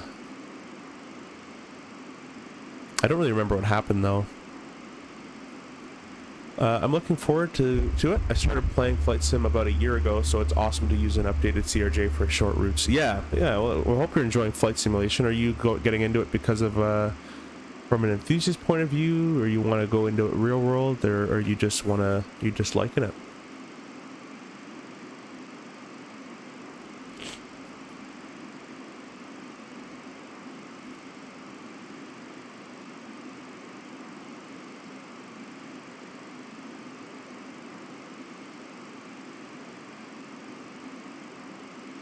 By the way, guys, if you look at the top right corner of your screen, if you haven't seen it already, those are the channel partners. Flightbeam had sent me Minneapolis to take a look at, so that's why I was able to show it to you guys today. And also, if you want to buy any of the sceneries or any airplanes, you can use the Contrail shop, and I have a discount code there that you guys can save some money with. So if you don't mind, if you're going to use the Contrail shop anyways, you can use my code and save some money. I also have a discount code for ProDesk Sim as well, so if you get anything from ProDesk Sim's website, like a Airbus throttle set or whatever, I have a discount code with them as well. You can save a little bit of money. Good news from ProDesk Sim as well is when I bought my CRJ throttle, it came a little broken, so they're sending me replacement parts.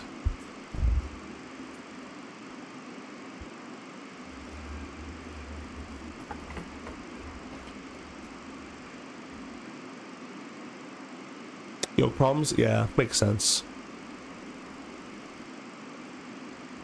Planes like this, like 727, CRJ airplanes, you have to actually fly, not like the Airbus, which is all computers. Yeah.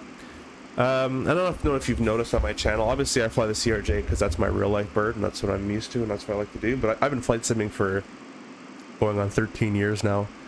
I've kind of had experience, about 8 years or so in DCS with all the airplanes in there. Pretty much, except for some of the trainers from World War II ones I didn't really care much for, but you know, anywhere from Harrier, Mirage to F-14, F-18, 16, Apache, all that stuff. So I did a lot of that. In the meantime, I did a lot of flight sim as well. So if you go back to the old channel videos, I have 787s and all that stuff. So I've been around flight sim for quite a while, and nowadays in flight sim, I like the Airbus and I like the 7.3s and all that, but everyone flies it and everyone streams it, or the 777 or whatever. So I like to stream kind of the airplanes that not only that I like to enjoy the fly, but hopefully that a lot of people aren't using, as I think the content would get a bit stale if it's just you're basically watching the content creator at that point. The airplane, for the most part, everyone knows an Airbus and all that kind of stuff, unless you're brand new to the sim, from my opinion.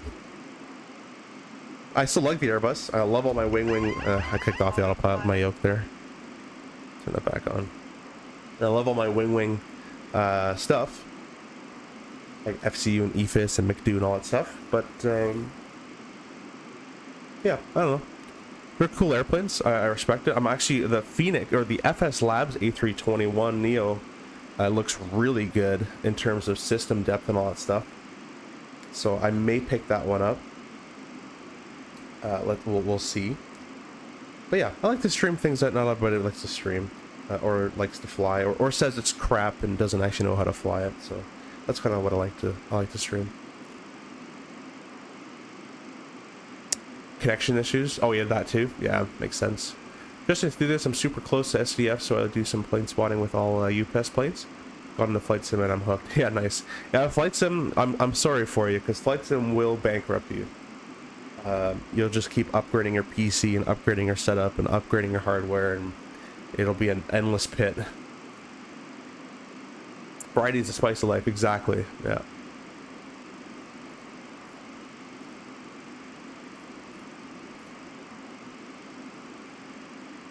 I appreciate all you guys in the vertical stream and the horizontal stream pressing the like button as well. If you guys haven't subscribed, you can press the subscribe button and see that number counter go up by 1. I would appreciate that as well. And if you're new over here, if you're not a member of the channel, I have a couple members only streams, but I also have brand new emojis that are I'll post in the chat there. So if you guys want your SimCFI emojis, if you become a channel member, you'll get some new emojis to use.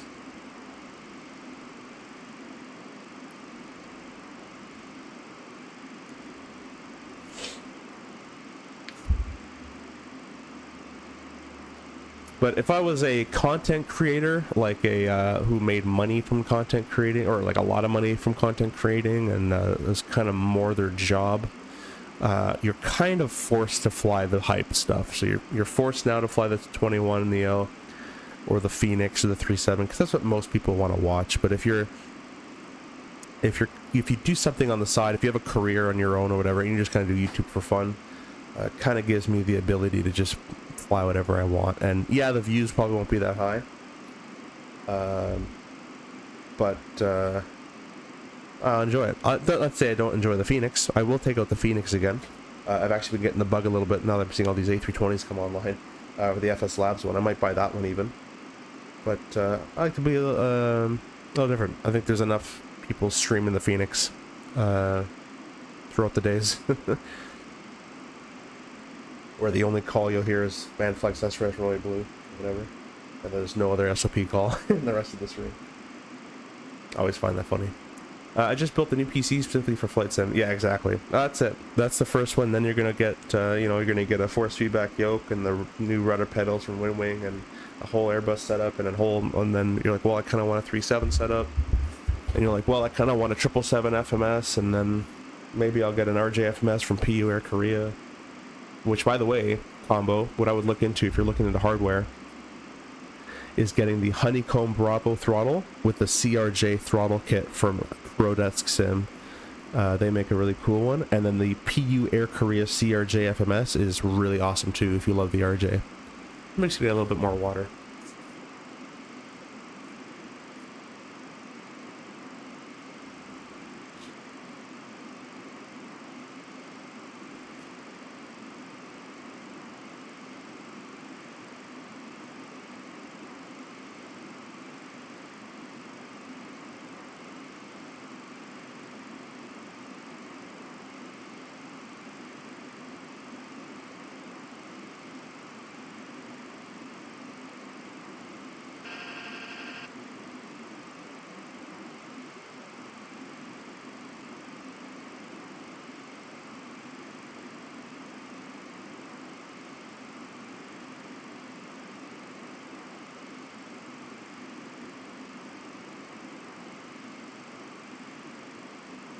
And back.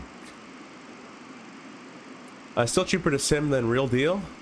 Yeah, it is. Until you start getting paid for it, then it's free. But I have to be reminded to look at my bank account because I'm in denial. Yeah. Yeah, I've spent, I mean, over the years of flight sim, I'm gonna do some quick math here. Let's talk about this. Let's do it real quick.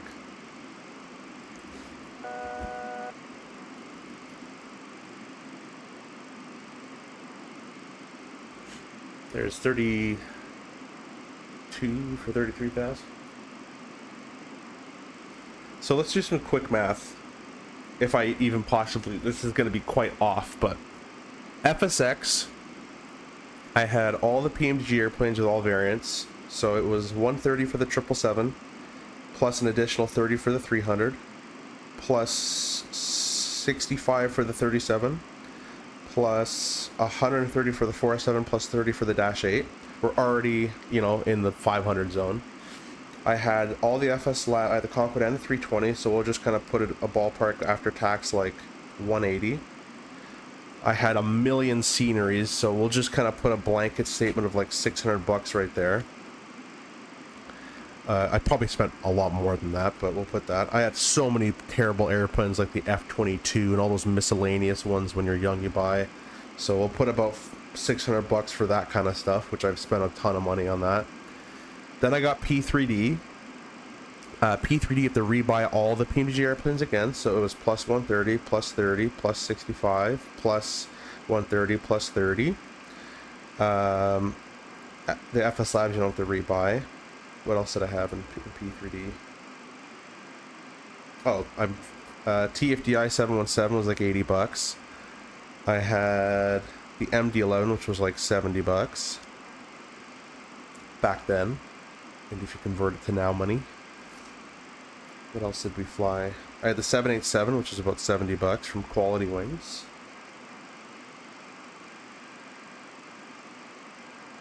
Okay, we'll leave it at that. So just FSX and P3D alone with, oh, you know what, FTX Global was 100 bucks. The Vectors was an additional 100 bucks. That was the Orbex, if you guys remember Orbex, plus all your little miscellaneous chase planes and all that kind of stuff. So we're already in the, we're quite expensive. Then you go into DCS. I have basically every DCS module. They're priced around 60 bucks on average. So plus 60. Plus 60, plus 60, plus 60, plus 60, plus 60, plus 60, plus 60, plus 60, plus 60, plus 60. I think I still have more than that, but that's roughly around the same. So just in there, I spent 3,200 bucks, and that's like that's without a computer and hardware and all that kind of stuff, and that's just like made up numbers that I'm just kind of calculating. So I can only imagine. I went all out a few months ago. I have a Bravo throttle, but no Prodesk Sim add-ons yet, but those are on my list in Wingwing FCU. Yeah, the Wingwing FCU is quite amazing. There's leveled off at 33,000 as well. The other thing that's really good, if you don't fly Airbus all that much, is the 737, the PFP. Go to cruise EPR setting. That's our max cruise EPR right there. So if you fly more 37 stuff, sorry, I keep coughing there, you might like the PFP a little bit more.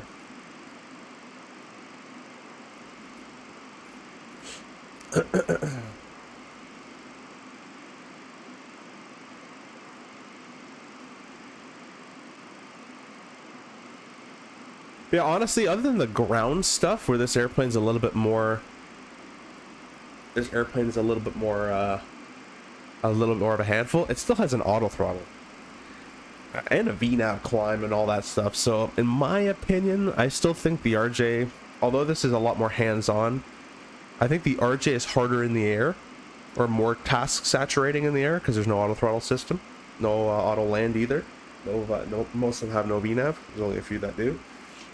But on the ground, I'd probably say this is a heavier ground workload airplane. You know, the gens don't auto transfer, the packs don't auto kick on, all that kind of stuff from the 900. If you had the RJ 200, then it's about the same, really.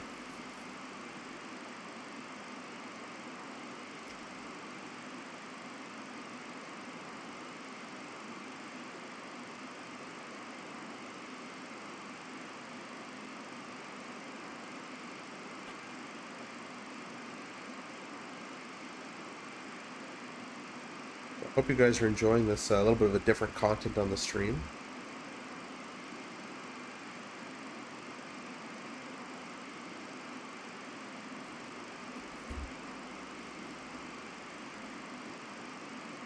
Focus and money bags, yeah, basically. Combo, can you use the Wingway FC or PFP with the CRJ? I saw some stuff that you can. Yeah, there's profiles you can get for the CRJ, or you can make them yourself with MobiFlight. Vera on the vertical stream says, I have to be reminded to look up my bank account because sorry, I read that one. Did you make sure your girlfriend was out of the room before you said those numbers? She's not here. She's not here right now. I think that's actually not even a correct number. I mean, let's keep going here. So we'll take our $3,200 number. We're at $3,230. Plus, over the years, I've spent $1,500 on the first PC, which is pretty crap. Actually, that's not true. It was about $1,000.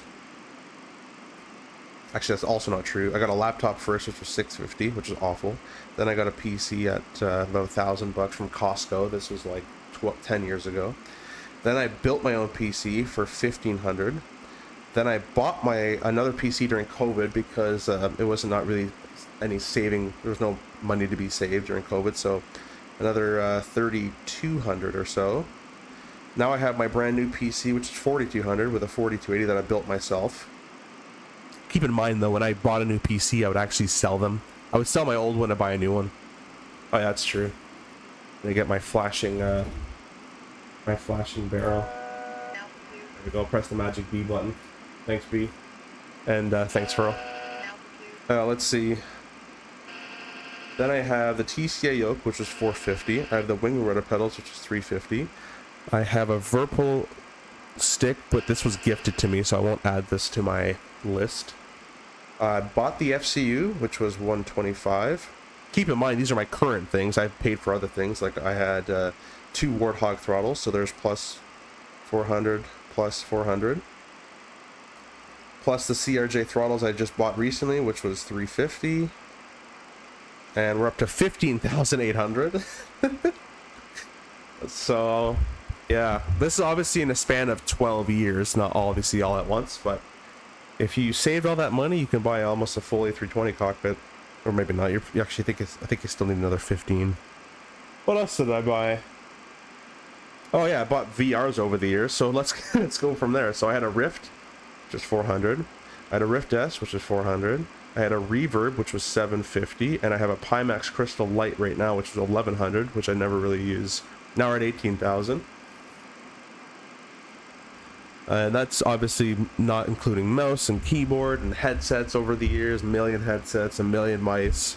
So we're upwards of probably, with add-ons for Microsoft as well that I paid for, and sceneries and stuff, we're probably upwards of 25k into flight simming over 13 years.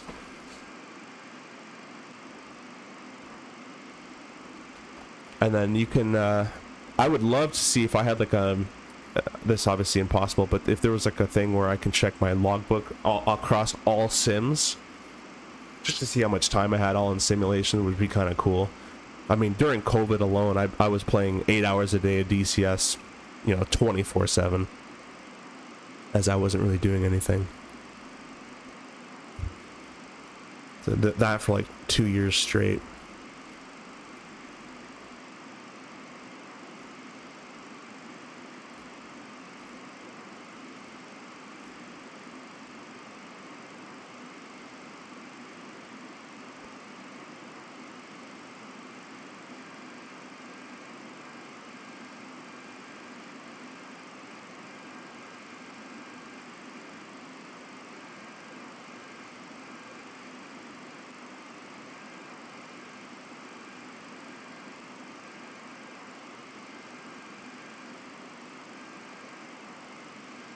Oh, that's cool. I just saw wrong. I don't know if you guys know Wrong Side Simulations, but he just posted a stream where it's called Day of RJ. So he's going to fly the Embraer, and then he's going to fly the CRJ, which is kind of cool. It's kind of a split airplane stream, which is kind of a cool idea.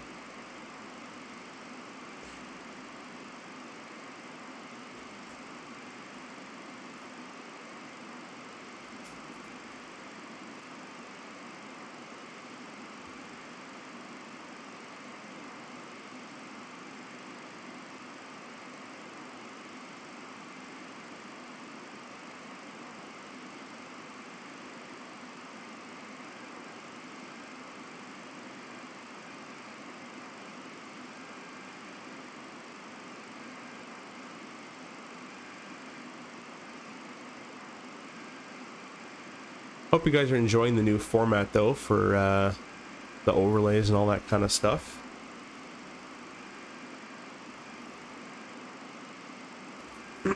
Actually, that reminds me.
Hopefully, in the stream, even though I'm not flying this 100%, obviously SOP or anything, hopefully you can see that this airplane isn't really as intimidating, you know, as it is. I haven't flown this airplane in a long time, and as long as you keep to the core structure of flying an airplane and, you know, what's needed to use it, you'll be just fine. There's an auto throttle system. There is a VNAV system. It all looks kind of crazy, but it is organized in a way. Like there's fuel stuff here, starter stuff here, electric stuff here, APU stuff here. You know, there is, you know, it's not too crazy. So I hope you guys will give it a chance and fly it a little bit. Yeah, I like it, Ivan. Nice, nice.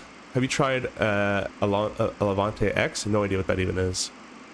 Yeah, I don't know what that is. Are you going to do a 727 sometime too? Yeah, that one I'm learning currently. So that one I'm learning.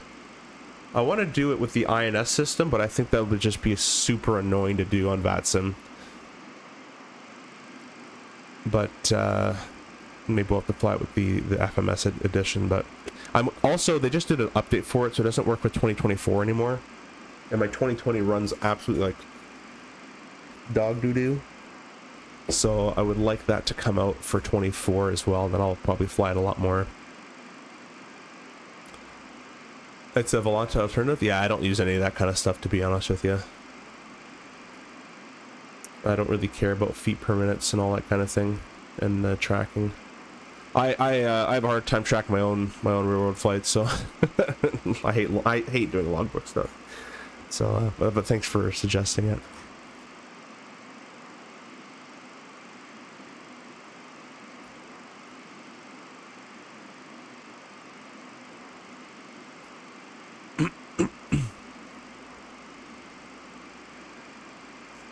For an Airbus pilot, yes, it's intimidating.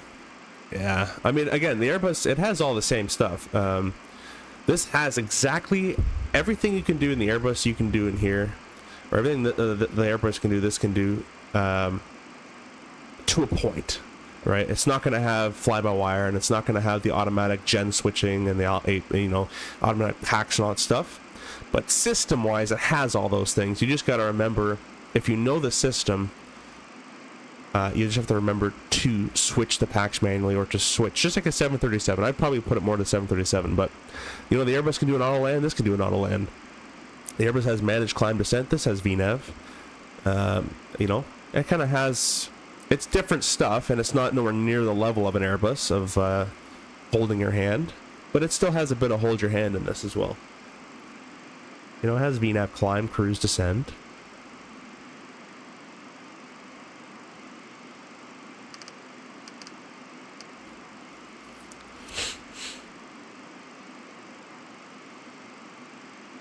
Originally didn't have an INF. If you INS, if you want to do 727 right, you just use VOR DME. No, thank you. I don't think there's even enough VOR DMEs to use. Put this on flight mode. There's actually something. I think you got to charge this. Was it this airplane you have to charge?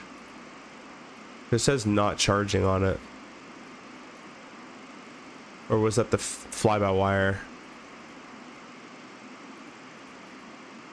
Might have been the fly-by-wire. You got a window for special navigation? That Airbus ain't got that. Yeah. Yeah, no one's gonna do no star map celestial stuff. I love that little sound of the auto throttle system changing. The position of the throttle, you can see the cabin pressure automatically changing as well.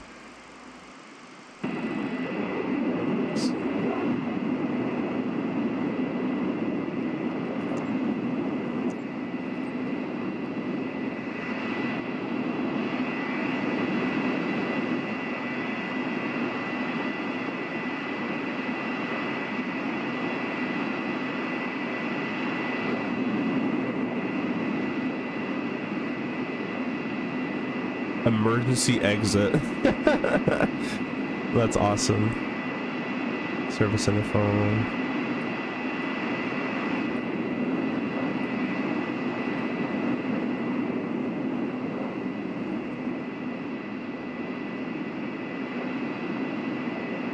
It cruises with a little bit of a, you know, off the horizon. Its nose up a wee bit. You can see its engine goes out on this line. So it's actually putting thrust down a little bit. That's an interesting design they got going on over here. A little bit like the RJ, I guess, but...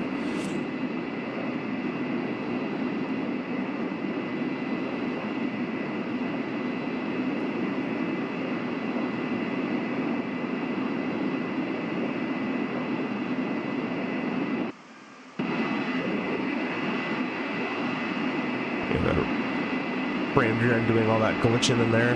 Kind of insane they haven't fixed that stuff, really.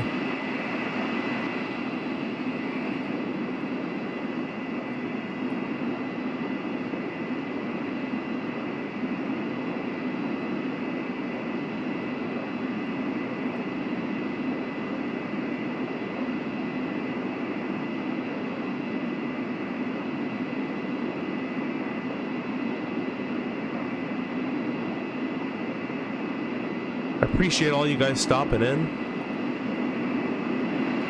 and staying here.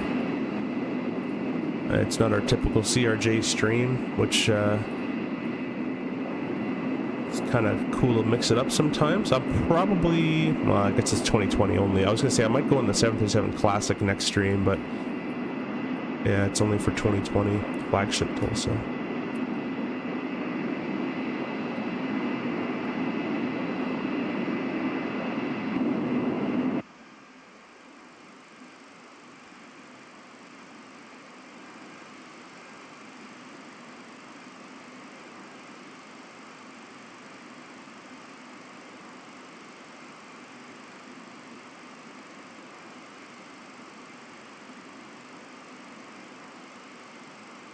Oh, you know what? I just noticed something is not right here on the stream.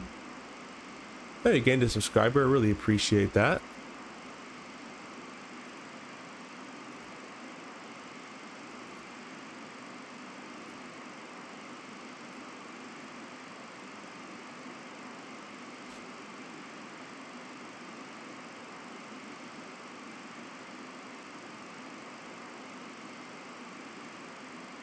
Oh, I got a quick FaceTime call. I'll be right back.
Alright, back guys, sorry about that.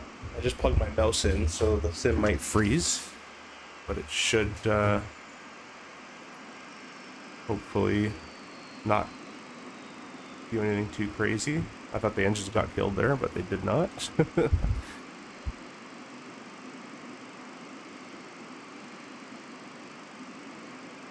Thanks for you guys stopping in on the vertical stream and the horizontal streams. Really appreciate that. I got caught up with these calls or the comments here. Ivan says Leonardo will be attending the FS Expo and will be showing the update textures, sounds, etc. Amazing stuff. Ooh, awesome. Okay, well I'll be there, so I want to meet them.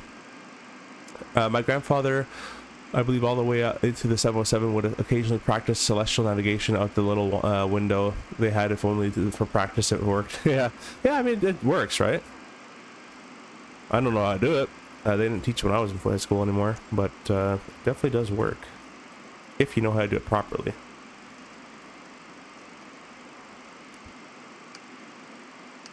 All right, guys, let's start getting some weather, some stuff set up. Let's see how long it's going to take for us to get to Boston. Progress page. We're going to get there at 1924 Zulu, which is currently 18, so about another hour. The new ATIS should be out, however, so let's see if this works. Menu, ACARS, return, request, no. What's connection? No, I don't do that. This is CPDLC stuff. Return, AOC SID, requests, ATIS, K-BOS.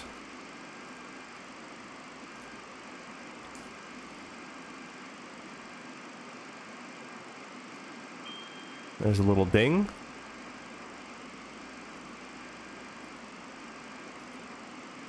There we go. Look at that. We'll print that off. It should come out of the printer, I'd imagine.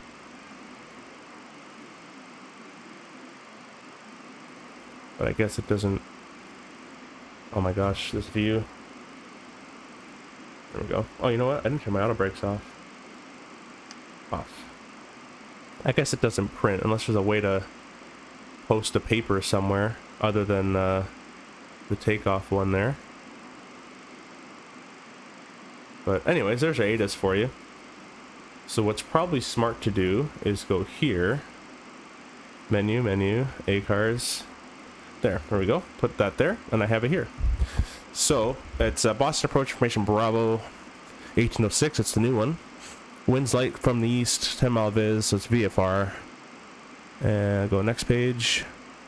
3007. We'll set that in our or my standby altimeter here. 3007. Departure. Arrival 4 right, 4 left. Reback all holds. Shorts, yeah. Bird activity, sure. Yeah, it's Earth. Of course, there's birds. Taxiways, Lima Alpha 1, Zulu are closed, and Alpha. Closed from Bravo to Alpha. Confirm ATIS information Bravo. Initial contact, CPDLC ID JFK. Oh, that's cool. Let's see if we can do this. CPDLC. No. En route. Diversion, that's kind of cool.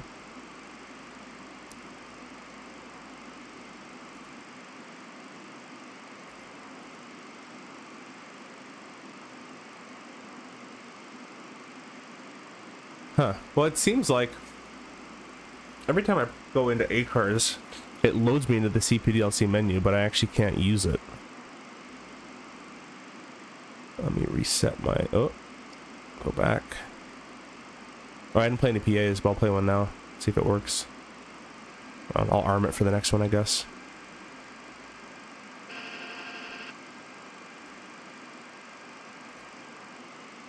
Every time I hear that sound, my eyes go here. I'm like, well, what's the airplane doing? Reports. What do we got in here? Diversion. I already looked at this. Ops, maintenance. What can we do here in maintenance? Oh, this is cool. This is kind of real life.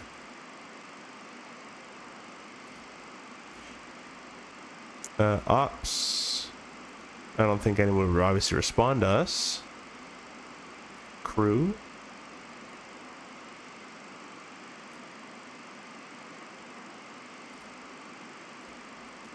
ETA is 19. We'll add a couple minutes. 28.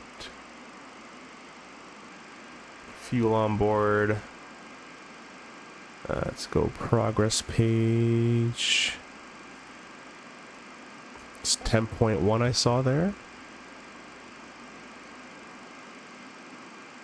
We'll send that off to company operations. That in real world would usually assign you a gate.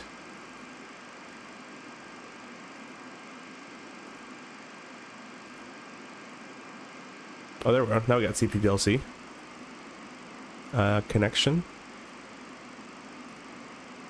Oh, I don't have any.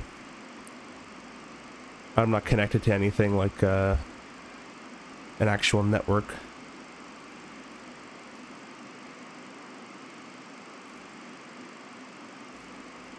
So we shouldn't get anything back because I don't have any ACARs, whatever that thing was called, that little thing you gotta sign up for. I'm not using that.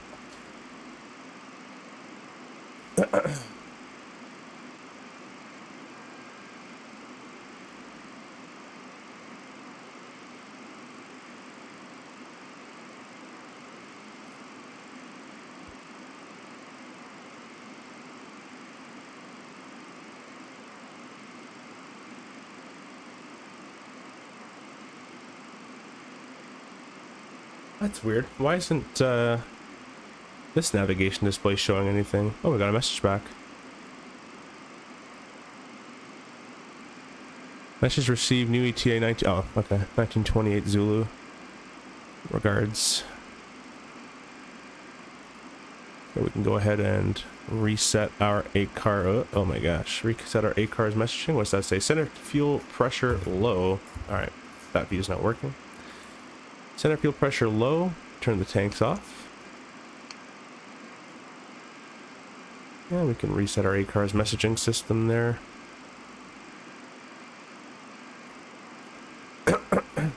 Yeah, we're not getting anything from CPDLC because, well, because we aren't connected to any of those networks. What I'm trying to wonder is why isn't the first officer's navigation display working correctly here? Can't you turn this yoke off? There we go. He's in the wrong mode.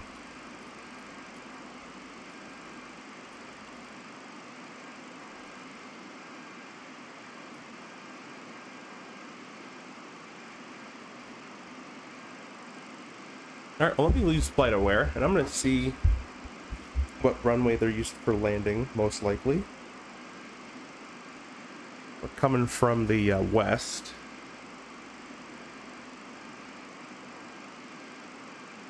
I guess I can go on VATSIM radar, would probably be better, because that's what I'm going to be flying into. Into Boston.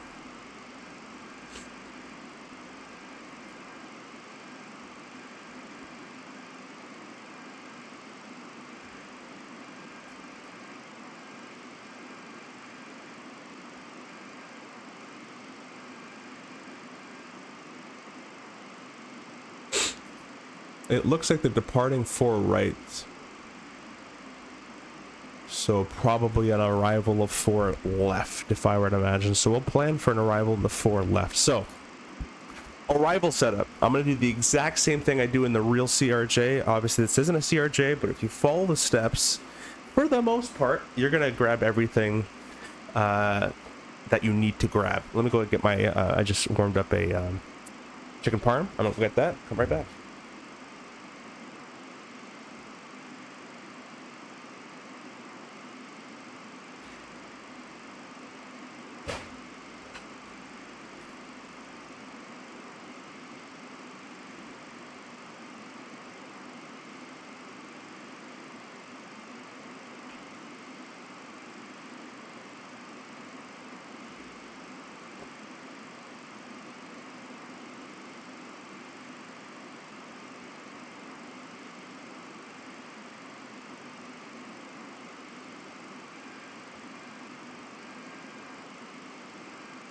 All right, well, I'm back. So arrival setup is, the little thing I use is weather weights plates. So we've gotten the weather. It's a VFR. They're using 4 left, 4 right. Next thing, we're gonna get our weights. Weights will dictate our landing weight, which will dictate our landing approach speeds. So weight and balance. Our zero fuel weight was 120, 190. Our estimated landing fuel right now is 10.2. So 120, it's going to be it tells you right there. 130, 404. All right. Performance, landing weight, 130, 404. Enter that in. We're landing in Boston. Runway 4 left. It's dry. Flaps 15 to 28, 11.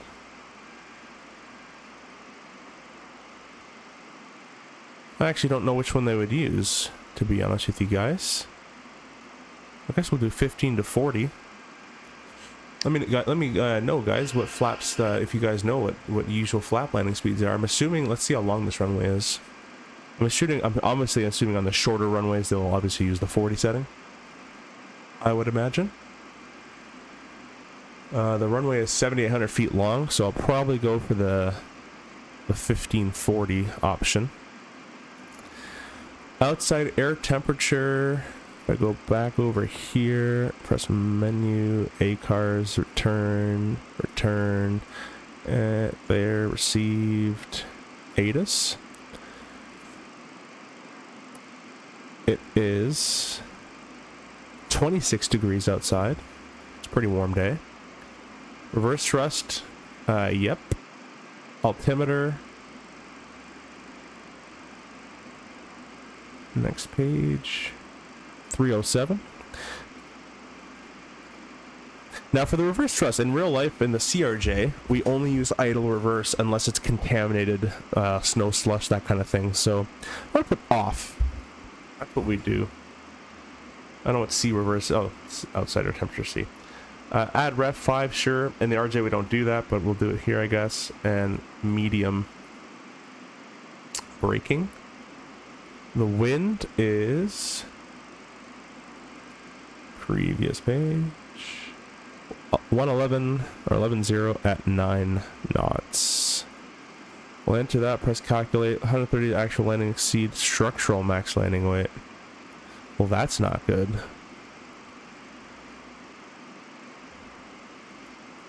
Well, these numbers are just gone now.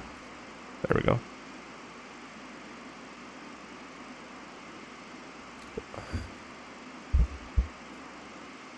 Well, what's the max landing weight?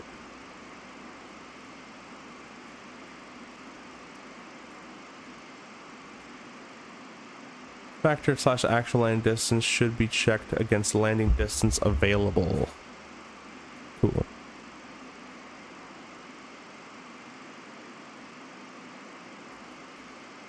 Huh. Well, basically, we're going to be too heavy for this approach, is what it's saying. Yeah, SimBrief always does this. It always loads us like a crazy amount of fuel. Although it has us landing at 122.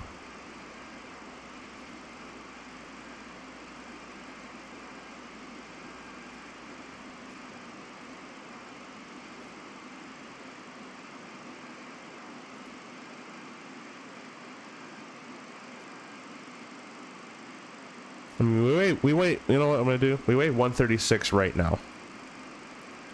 We're expected to be there at 10,000, which means we're losing 6,000 pounds. So yeah, no, that's right, we'll be at 130s.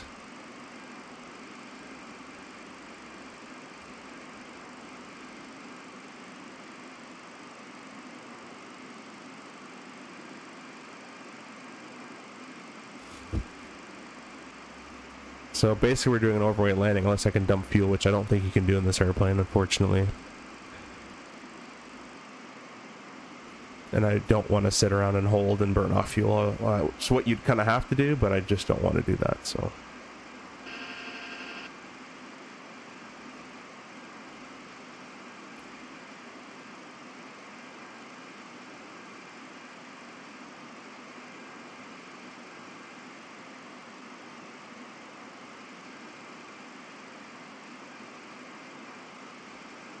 Huh. Alright, well, that's kind of what we're going to have to do, unfortunately.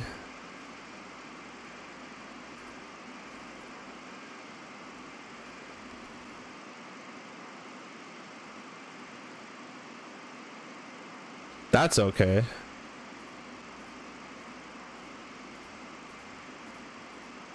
That's not okay. So 130,000 is the max landing weight.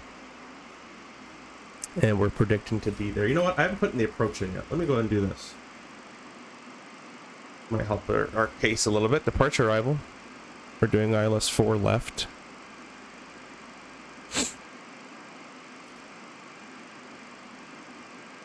ILS 4 right. RNAV 4 left. RNAV 4 right. I guess there's no ILS 4 left. Alright, well, I'll plan 4 right then, unless they give us the RNAV, but that's fine. We can do either one. And let's see if there's any transitions we're going to use. Probably not from the J fund. Just Joe B. There's nothing that goes into there. Approach.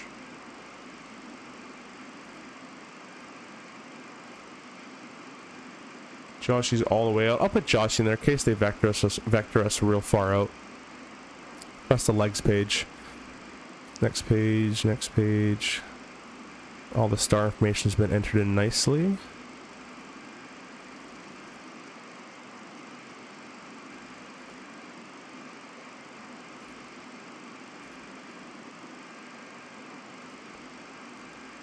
Then we have the vectors at Joshy, 210, 6000, Winnie, runway 4, Missed approach, waxing 250, holding, oh, it's going to hold at 220, 210. Not going to hold at 250 knots.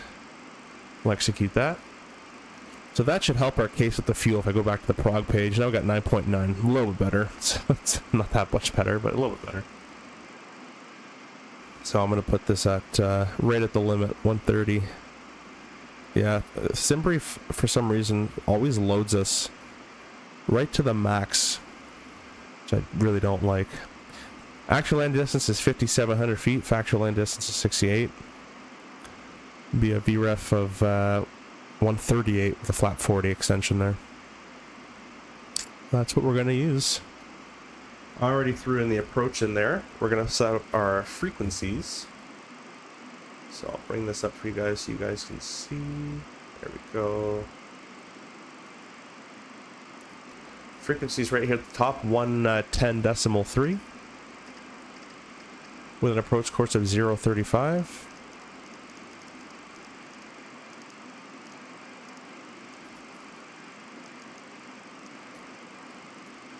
Ten 3, 35. There we go. That's all been set up. There's no HGS to worry about. Speeds will get entered in manually later on. And next what I'd like to do is put in a minimum or an MDA. Now what I've noticed is it has a PFD DH, but I don't actually have an MDA unless it's just this knob that I would set for myself. So I'll just set these. Cat 1 of 220 or 218, but we'll do 220. There we go. Because a DH is for radar altimeter use only, which is technically a Cat 2 or a Cat 3. See here in the Cat 2 it says RA99. That's where I set the DH to 99. But legally we can't do that because we're not doing a Cat 2 or Cat 3 on this, we're doing Cat 1. Which will most likely be a visual, backed up by the ILS.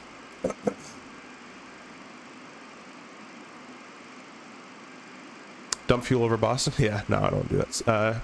CLT flight, Charlotte flights. My best co-pilot from Charlotte to Toronto on May 8th. We talked on FaceTime.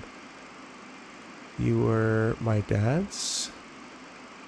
Oh, really? Oh, hey, welcome. Yeah, there was yeah, that was pretty cool. There was a passenger on one of my planes from Charlotte who wanted to FaceTime with his kid, and I guess he's tuning in now. That's pretty cool. I did a little bit of shameless plugging of my channel. Welcome, welcome. We're in the MD-80 today, not in the CRJ. I promise I know what I do, what I'm doing more in the CRJ than I do in the MD-80, as I was trained for it. But yeah, we're just having a good time in the MD-80 and Microsoft 24. Thanks for stopping in.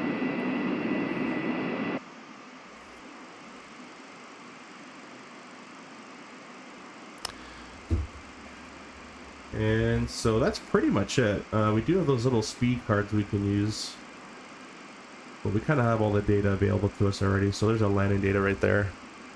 And I'd love to zoom in more than this, but that's a landing of 148. I need a 130 card. There we go. Notice it says DC 980. That's kind of cool. A VRF of 140 at 138 at 40, plus 5 will add on that, make it 143. There's no gust. So basically going to use the flap 28 speed. And I really can't read the rest of those. I gotta really get nice and close. There we go. Oh, it even gives you drift down speeds. That's really cool too. So if we lost our engine, 18,000 feet there and above, we can use our drift down speed of 240. So we would set flight level change if this even has one. This is more of a CRJ thing, I guess. It should have some sort of speed IS. Yeah, we would do IAS Mach and then 240. And then we'd also set these throttles to max continuous thrust because you don't know which engine has failed at the time. You don't really want to diagnose. You just want to make sure the airplane doesn't stall. And then you would drift down until your airplane can hold level with 240 knots. That's kind of cool that it has drift down speed in there. Final, I keep clicking this off. Come back, baby, come back. Anyways, bring that back. It's really annoying that it's right click to move it. So right click's how I move my view, and right click gets rid of it. Final segment climb, slat retraction, flap retraction, go around is 151. I assume that's V2 go around. So if we have a go around and an engine failure, we have to minimum maintain 151 in the go around there. Let's actually brief a go around really quickly. It's different than the CRJ, obviously. The missed approach procedure though is 3,000 feet runway heading and then outbound to waxing and hold. So it's a pretty easy one. Route wise, procedure wise, I believe what we're gonna do. I don't think this can fly the go around for you automatically, so we'll go autopilot disconnect. We'll press our toga buttons here.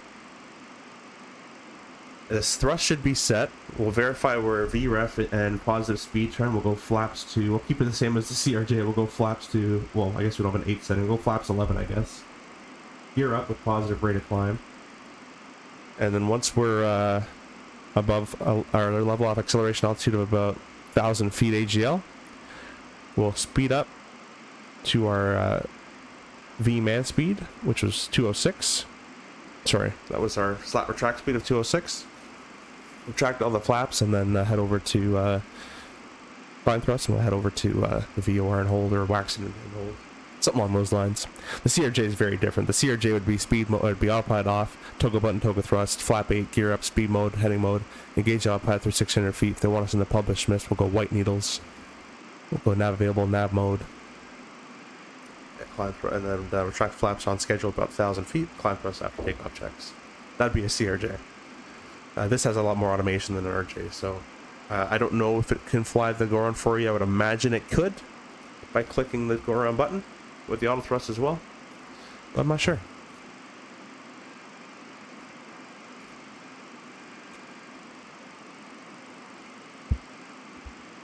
Alright, I'm gonna eat my little food here, and we should be descending probably shortly. Well, still got a bit to go, but yeah.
Hey, Wendy. Welcome. Thank you for joining in. Appreciate all you guys joining as well on the vertical and horizontal stream and pressing like and all that stuff. Different airplane than usual, but I hope you're enjoying it nonetheless. We should be starting our descent into Boston pretty soon.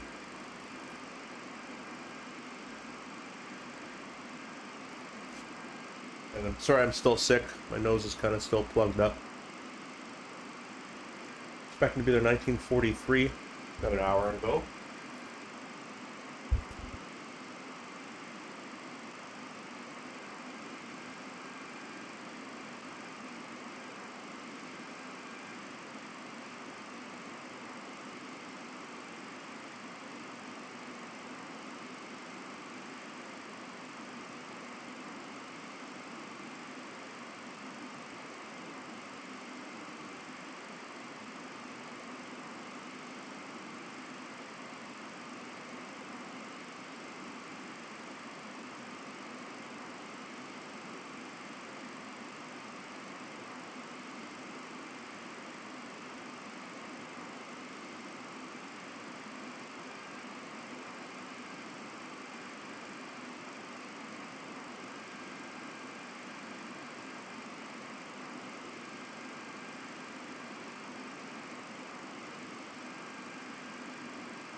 Vero says, I'd love to see more of these streams, but I'm biased when it comes to the old airliners. Yeah, I like the old airliners too. The next one that'll be not a CRJ will probably be... Actually, it might be the Max. It might be the 27 if I get good at it enough. It might be the MD-11. It might, if I buy the FS Labs, it might be that one. Or it'll just be back to the CRJ. So... depends on when, what it is. Toronto Island traffic, dashboard 2248 over Ocpeg. Someone's in a Q100, that's dashboard's call sign. But anyways, if I'm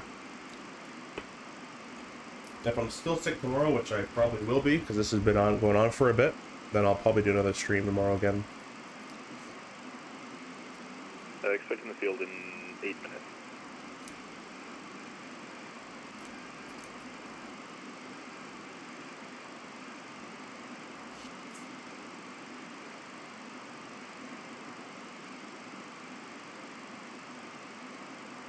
He's doing real world ops. He's doing Ottawa to Ottawa to the island.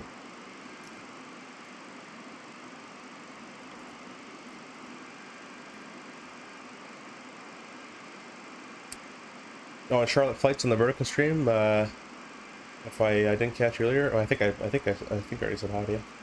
But thanks for jumping on both streams as well. Hope your dad enjoyed the flight, by the way. CRJ forever, yeah. Try to make it a smooth ride for him.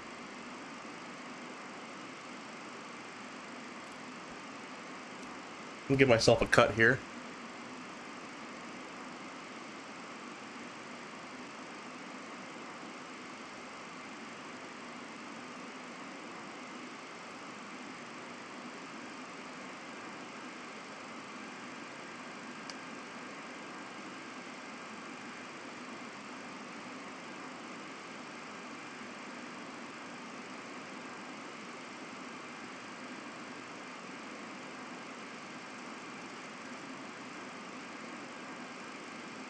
A little bit faster, although I shouldn't be cutting. I should actually be trying to waste fuel, so.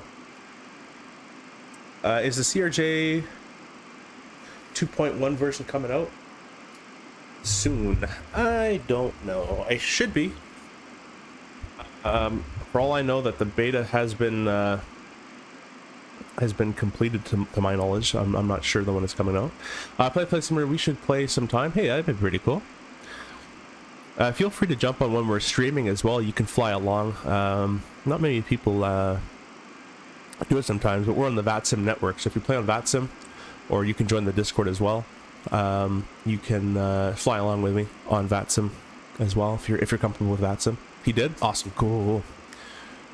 Vero says, I think I have 727 manual sitting in the basement. Might be fun to dig that up. Yeah, that'd be pretty fun. Be a fun read. I used to read a long time ago the FS Labs Concorde manual. I loved that thing. I don't miss work often, but I'm starting to miss work, and I hate being sick. I don't know if I hate. I think I hate being sick more than going to work. Kind of like I enjoy my job. I think a lot of people who get in aviation enjoy their job, or else you wouldn't last too long.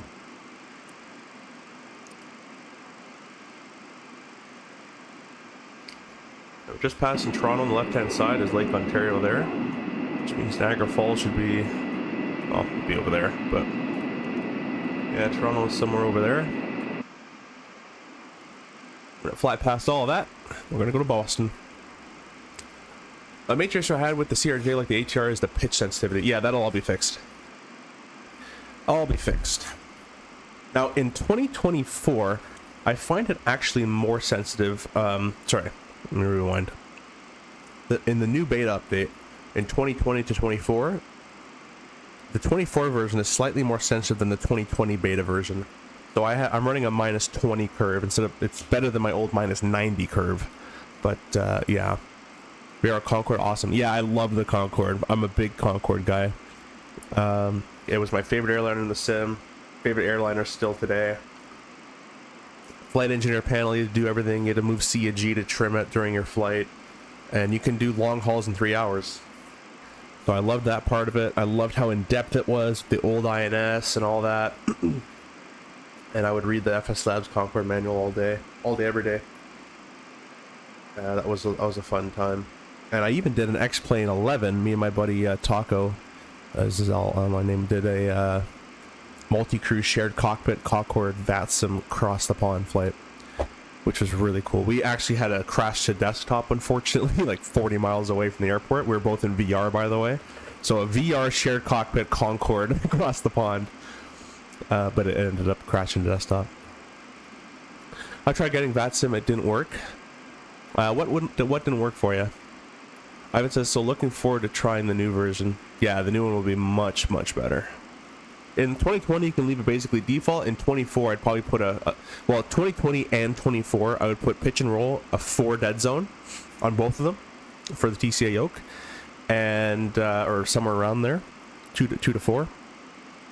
And then in 24, I run with -20 on both pitch and roll for sensitivities as well. Oh, sorry, in 2024, I run in -20. Just to make sure that it's kind of all sluggish that I want it.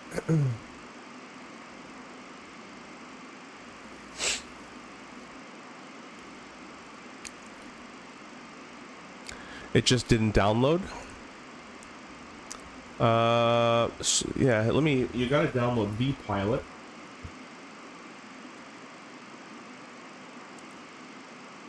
So I can send the link here.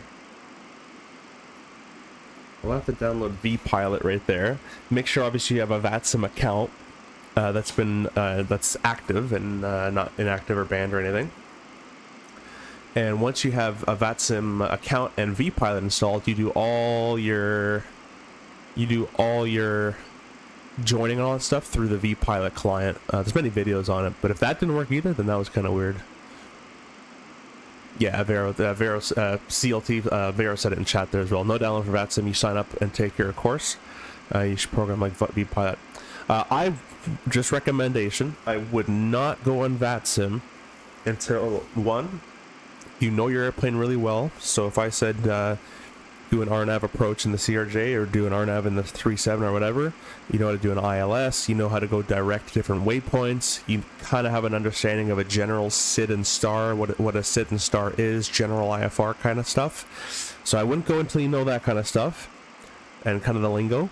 And you get the lingo by just playing the sim and talking to people, and you can chat in our Discord or chat somewhere else. And the other thing I wouldn't do is I wouldn't go on there until you watch a couple of videos on some ATC. You don't have to be the best person in the world to talk to controllers. That's kind of what VATSIM is for. You can kind of learn as you go. But you should kind of have a little bit of a general idea of who you're going to contact in what order. So, you know, clearance, then ground, then you know, it goes in order. Every airport's different as well. So I would just recommend watching a ton of videos, get very comfortable in the one plane you want to take on it, and do a route you're very comfortable with. For a long time, like 12, 13 years ago, before I flew real world, I did a lot of Toronto, Montreal, because I basically know the route inside and out. It's, you know, out of Toronto, it's the Dead Key 5 departure, MIG-low transition. It's going to be heading at, if it's runway 23, it's heading at 337, 1100 feet, right turn 245. Expect vector saver on course. All right, that's the departure. And then you go to MIG-low, which is the transition, the HAB 7 arrival. And so I would do that route a couple times, got very familiar with that route, and then I went to VATSIM. So that's what I recommend doing.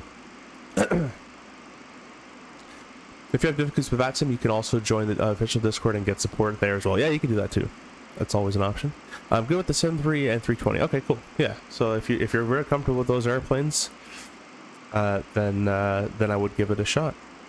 Again, videos are there to help. You can even do a video where it's like a fly along, where you pause the video, do what they do, and then press play, and then, you know, you could do one of those things as well. Or if you see that there's a controller online in an airport that is kind of dead, there's no one there in VATSIM radar, you can go check VATSIM radar and see where the controllers are. And if there's no one there, you can be like, hey, look, I'm brand new. If you're not busy, if you can help me out, I would really highly recommend doing that. Controllers love that, rather than you joining, not having any clue what you're doing in a busy time, and then making everybody, you know, have to kind of wait for you and all that kind of stuff. So imagine a Phoenix Concorde. Oh my gosh. Yeah, I emailed Flight Sim Studios because they actually gave me access to the 727. I didn't pay for it. They gave it to me to try out. And I emailed them saying, look, I'm loving this thing. I love the INS. I love all the systems you guys got going on in here. You know, maybe you can think about making a Concorde. I threw that in my email. So if there's a FSS Concorde that comes out, you know where it came from. Also, Charlotte flights. I have a couple of videos on my channel. If you go in the Microsoft Flight Sim playlist,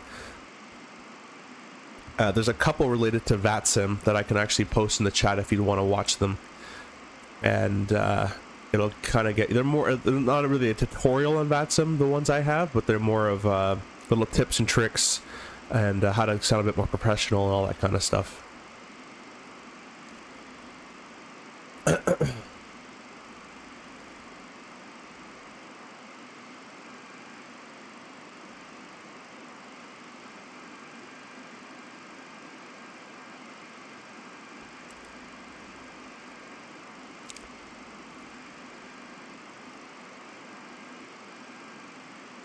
So here's kind of a tips and trick VATSIM one there for you. Pearl says you can put new pilot in your remarks section for your flight plan, but controllers will always be patient as long as you communicate the situation well. Yeah, as long as you're there to learn, you're there having a good time, you're not doing it during events. Don't do it during events. Most controllers will be just fine. You know, they do expect though to have a general understanding of your aircraft. You know, a general understanding how to squawk mode C, which is actually technically mode S in airliners. We don't have a mode C in airliners. But anyways, how to, you know, if they say squawk ident, what that means, how to do it, right? So you come in the MD-80, you come over here, and you come to this panel, you press the ident button. Most likely it's going to be in your transponder section on most airplanes.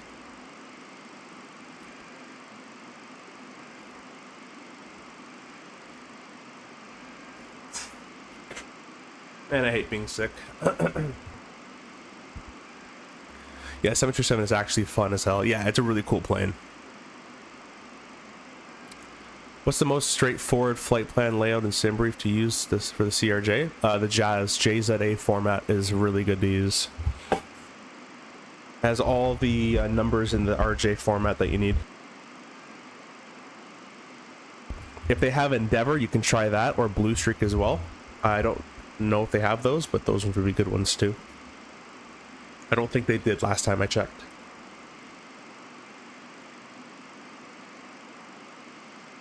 we're just entering into Boston's airspace here, so gonna tune them in. Yep, sorry, Canadian 15, you might Unicom 122.8, good night. 122.8.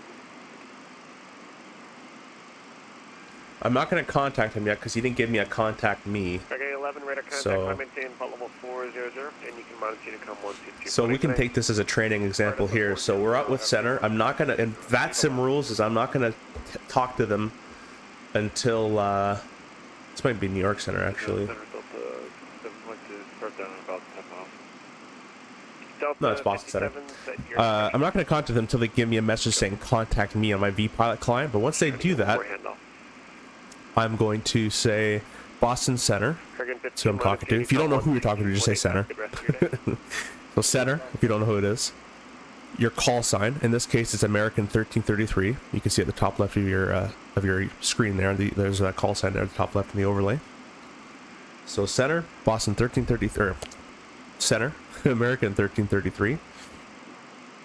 And then I'm just going to add my flight level. They have a radar, so they should know roughly where I am. Because I don't have a transponder code, I might say, you know, northeast of Toronto. You can kind of give like a location, you know, over, you know, northeast of Cleveland or east of Cleveland or Buffalo by 50 miles or direct Ponct or something like that. But they have a radar, so they'll find you eventually, and they'll give you a transponder code, which is a code you're going to put in your little box down here. Oh, they're closed. Alright, well, guess we'll go back to 22.8. But anyways, yeah, so I'll give you an example of how that would have went. So I'd say Boston Center, American 1333, flight level 330. And they say American 1333 squawk 5656, whatever it happens to be. So you put your code in here, 5656. Make sure it's on it's currently set to transponder 1, and our mode is on TARA. What that means is we have exponder, which is in VATSIM terminology mode C or mode S. It means that the ATC can see you. Then now we have ATC can see you plus TA, which is traffic advisory. And then we have TARA, which is traffic advisory and a resolution. So if there's an airplane that was about to collide with us, and let's say it had a TCAS on board as well, we would get a climb, for example, and the other airplane would get a descend in their airplane. So we would hear traffic, climb now. And that's what the resolution gives you. If it's just on traffic, you'll just get traffic warnings. You won't get a resolution. You won't get a climb. If it's just on transponder, ATC can see you, but you have no TCAS, no traffic collision avoidance systems running on yourself there. So we'll go back to TARA. TCAS system test. Oh, okay. I pressed that button by accident there.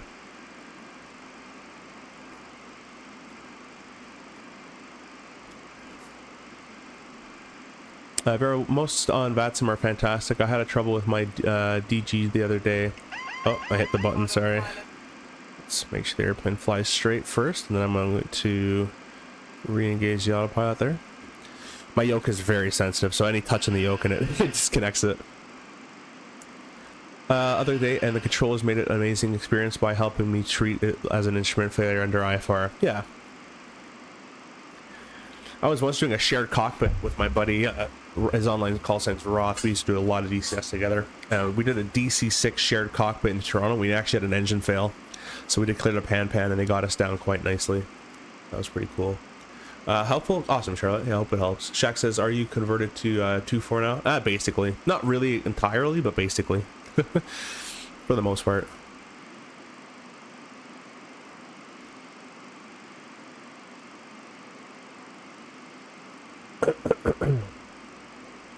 Yeah.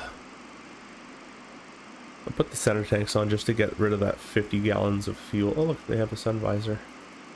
Did I? Yeah, okay. I was like, did I move that down? I swear I did.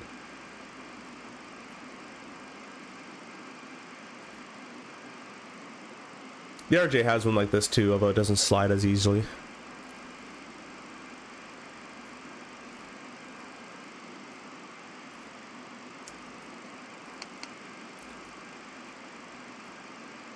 Back to center tank of 0. That's what we wanted to see. You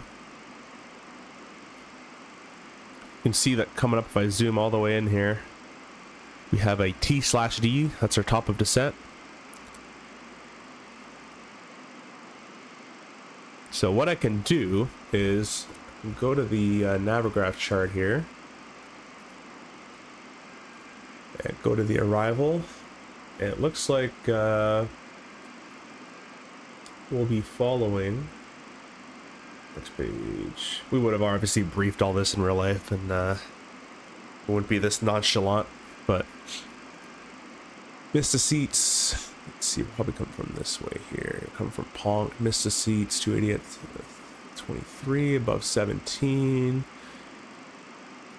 and then we have next page.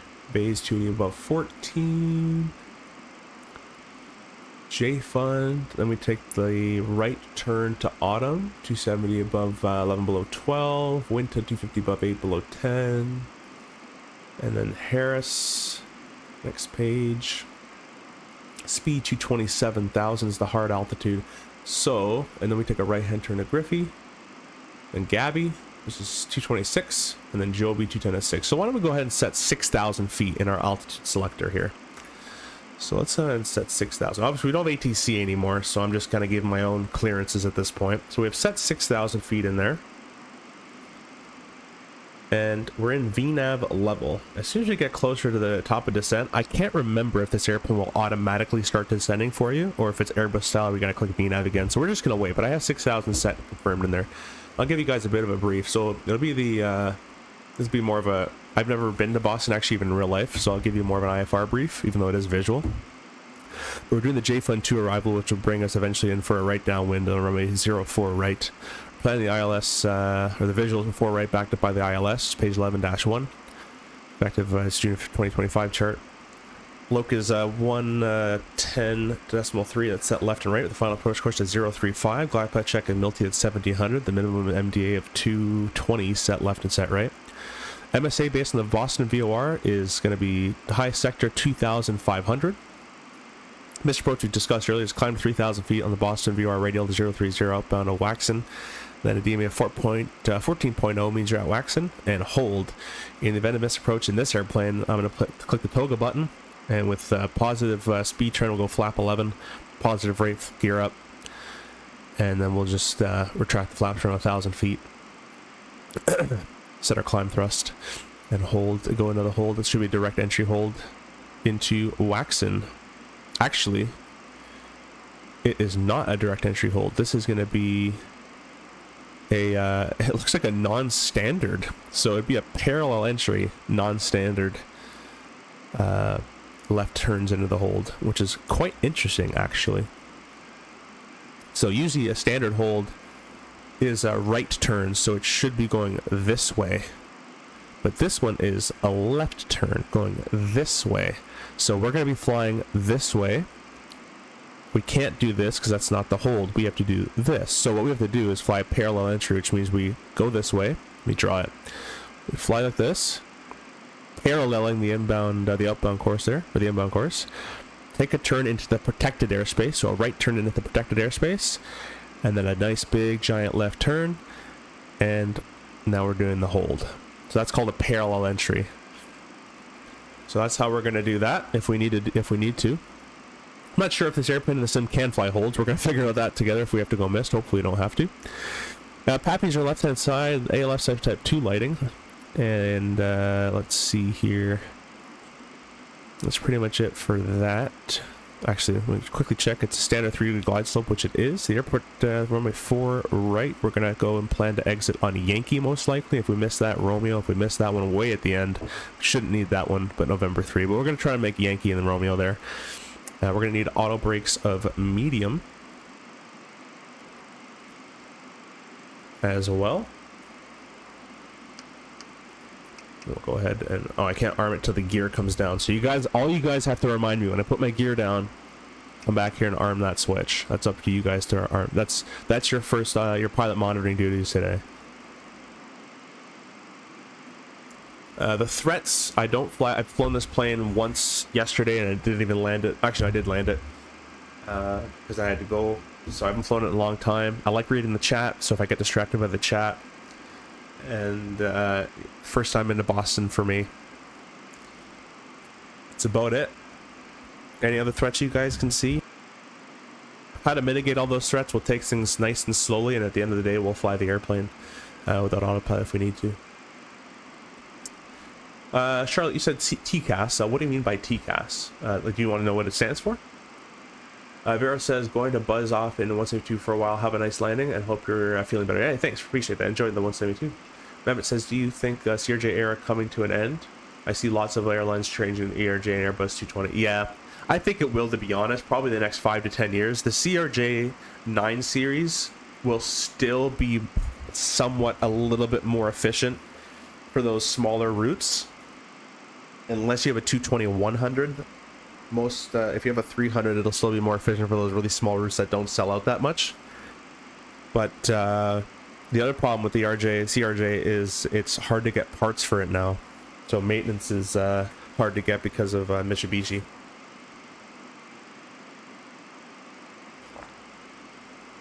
Ivan says, let's figure out what?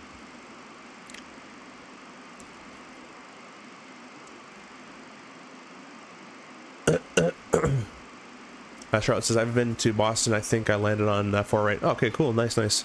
Yeah, I've never been. The RJ fleet doesn't go there too much, mostly an Embraer route. November 8-9er automated weather observation. What? 1900 Zulu. We're on 121.28. Let's Let's check this guy. Visibility 10. Sky condition. Alright. I don't want to hear that. We already have a digital ATIS. We don't need to hear it anymore. Well, hopefully... oh, you know what? All of Boston went offline. Well, that's not cool. Well, if all of Boston's offline, I'm going to disconnect from VATSIM because I don't think I can still see. I think I'm still getting that glitch where I still can't see airplanes in 2024. I was going to rejoin because Boston had control and they would control me away from airplanes. But if I can't see other airplanes with an uncontrolled area, I'm going to get off of VATSIM so I don't ruin anybody else's experience.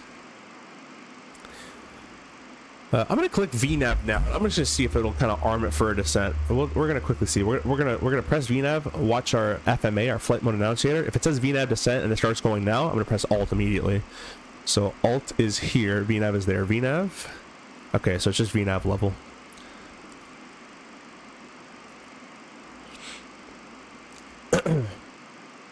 And there I've armed. Although I don't think you have to in this one. I think I have it set to... you don't have to alt cell. I don't have to arm it to level off anymore. You guys want me to fly from the right? I'm more used to flying on this side real world wise. But I'd figure you guys like to watch from the left. I don't know. Sorry, I can dash 8 and ERJ 185 LR in Boston. Yeah, I don't think the dash 8 goes there anymore. The 175 definitely does. They might though. I just don't think so. I think it's a really heavy Embraer route now. But it's cool you got to see it.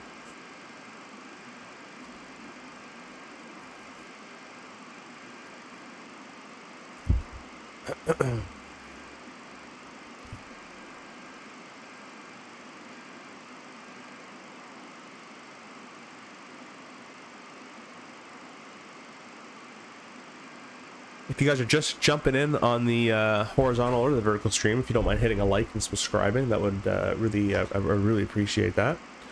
We're at 5,965 subscribers. The goal today is 6,000. I may be able to do another stream today and or tomorrow. So hopefully we can hit 6,000 quite soon.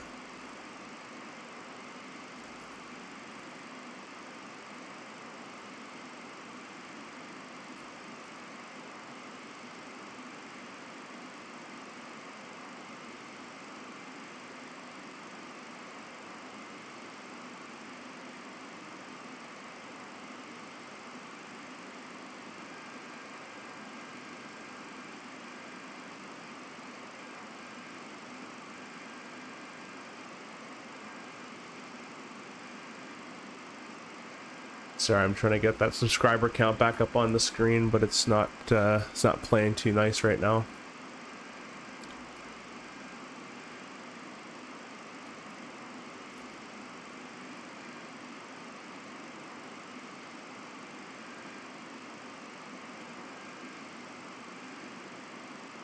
Let me go ahead and just kind of fix the colors on that real quick. This is Lonnie Flight Sim Gaming showed me this trick.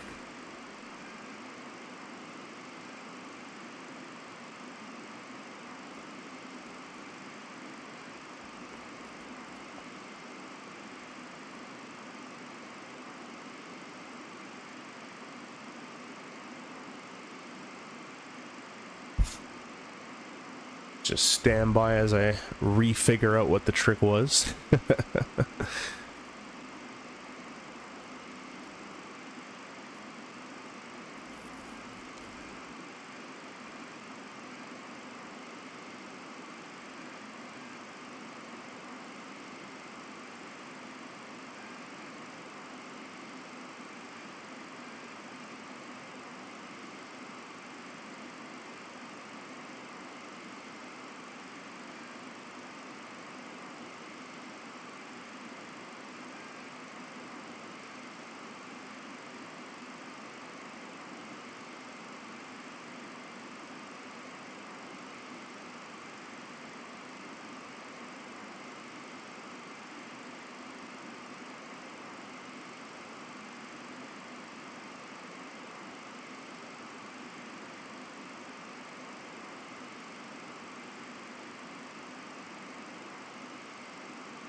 By as to fix the colors on that. We got another subscriber. Really appreciate that.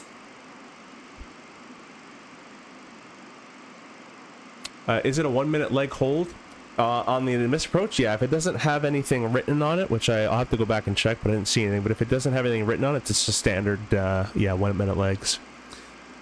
Charlotte says I'm one subscriber right after we got off FaceTime. Oh, awesome. Cool, cool, cool.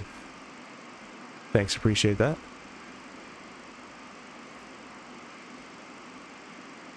Actually, this is probably going up to our top of descent here soon. Just a little bit to go. There's T/D. Should be a way to put the constraints on here. Data? There's data.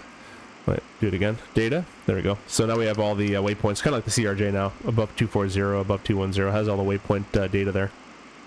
Turn terrain off. It's flat. You don't need that. Alright, let me fix that subscriber thing here quickly. Because the colors are all wrong.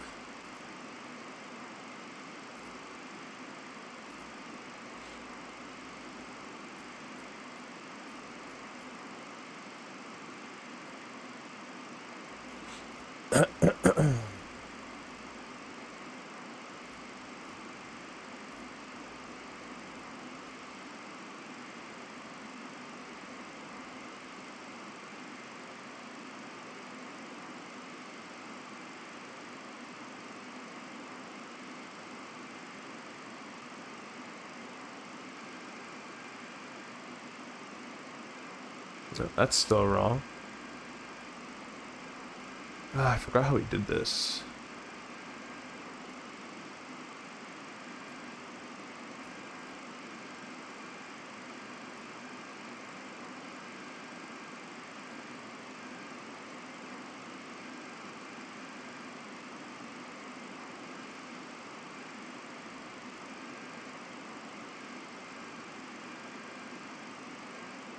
Oh, that's probably how he did it. There we go. That looks better. There's our subscribers right there.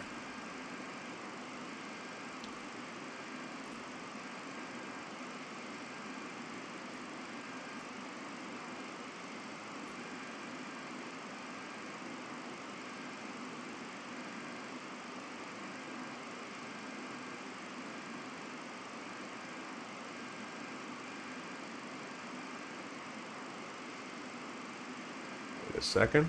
I think I got it. Stand by.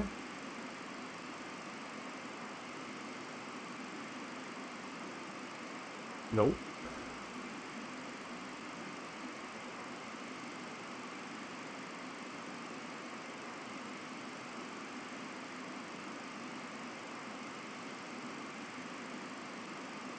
Nope. I almost had it. One of these combinations that makes it work.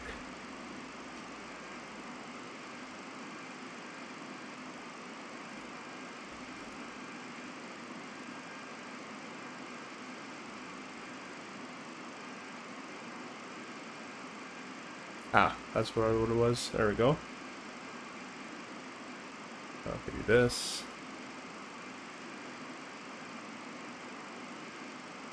No. Alright, we're just gonna do it the way I figured it out earlier.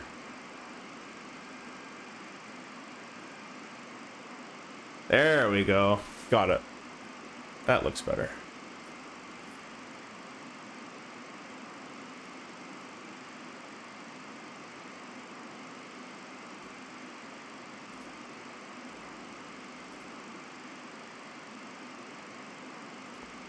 Alright. Hey, Simple Takeoff, welcome back. Holy traffic, just got home 2 hours. Oh my god, parking on the 401, that's awful. So here's a little test we're going to do. We're going to hit that top of descent, and either the airplane's going to start going down, or we're going to manually click VNAV again, and that should change to VNAV DES, VNAV descent. Really appreciate you guys all stopping in and subscribing and stuff. We're up to 5,966, as you can see in the bottom right corner of your screen there. There we go, VNAV descent. It's automatic. That's pretty cool. There's that trim. That little sound is the trim being, stabilizer trim being moved on. Don't worry about that sound. That's a beautiful little airplane. It's honestly, the flying side of it is more automatic than the CRJ, but the systems part of it, at least from the 900, is quite a lot older manual than the CRJ. It's kind of like if you put a CRJ, take a CRJ 200, take that airplane and put in auto throttle and VNAV, and that's this. But a good auto throttle and a good VNAV, not like the Bombardier auto throttle or VNAV. I'll put that in here.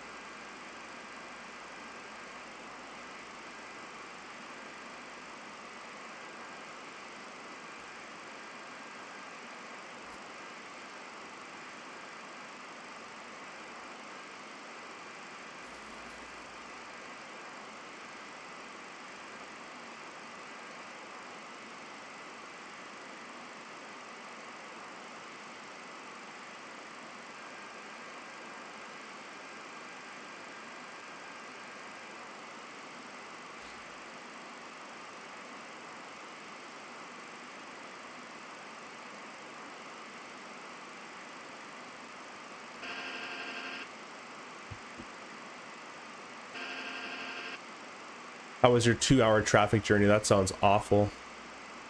Just awful. Got 5 of you guys in the vertical stream as well. Appreciate you guys stopping in there.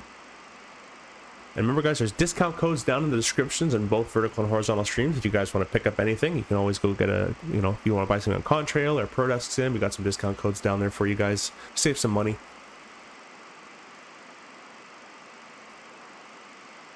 MCD message. Jag required. All right. Well, I'll put a little bit out for you. Oh, that's me. I hit my yoke by accident. I have to turn that off because my yoke is so, it's so sensitive where it just makes it kick it off.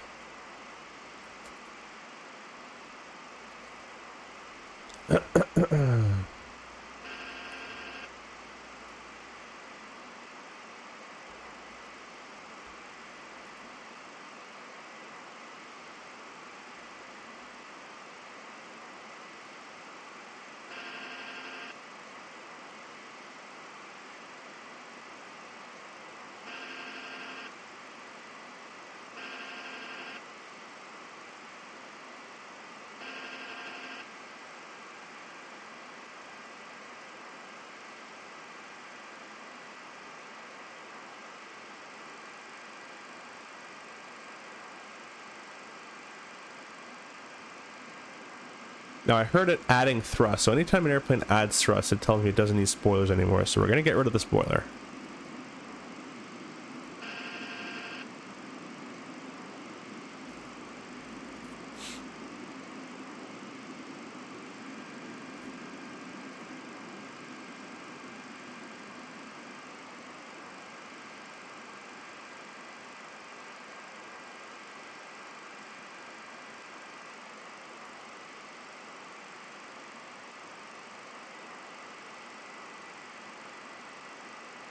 Left at 10:30 to go east and got back now. Oh my gosh. Should take the 407. Yeah, you're paying an arm and a leg though for that after. Let's zoom in our display here. MFC menu, drag required. All right, we're gonna put a little bit of spoiler out then. Message is gone, so I'll put about half the spoiler, quarter spoiler or so. Need to be below or above 17,000 feet at this waypoint. We're going to estimate it at 1916 Zulu, which is pretty correct as it's 1916.6 right now. So everything's looking quite good. You know what? I've been using this. I have a FCU panel I should be using at this point, but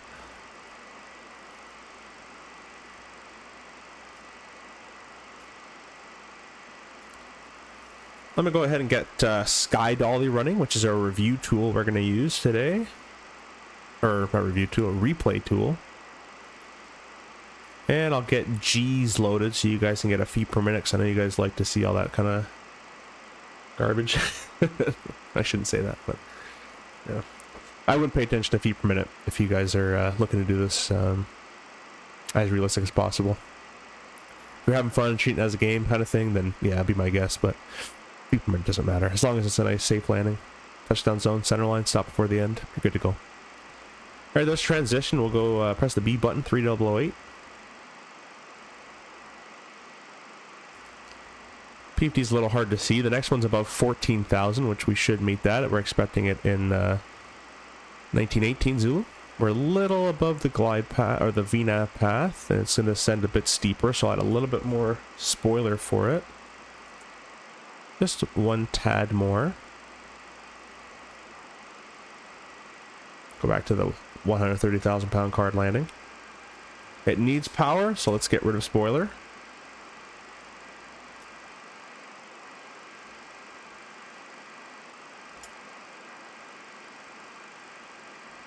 There we go.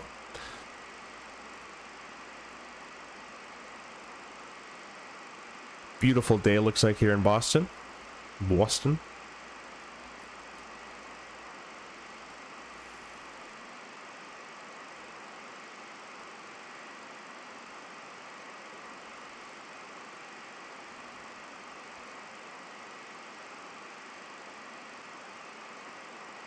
I don't know what it is. Every time I do... Put a bit more spoiler in there. Every time I do a flight where it starts with ATC, it always... no one ever, like, stays. Like, I'll go there, and as soon as I'm close to getting in the zone, they disconnect. Or as soon as I spawn at the airport, they disconnect.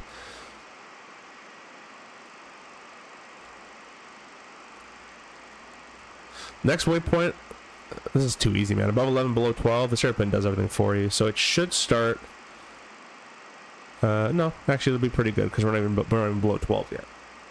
Got a tailwind of 30 knots as well, 28 knots. Drag required. We'll give it a little bit more. As soon as it needs power though, or thrust, I'm going to take some spoiler away. Go back on the terrain mode.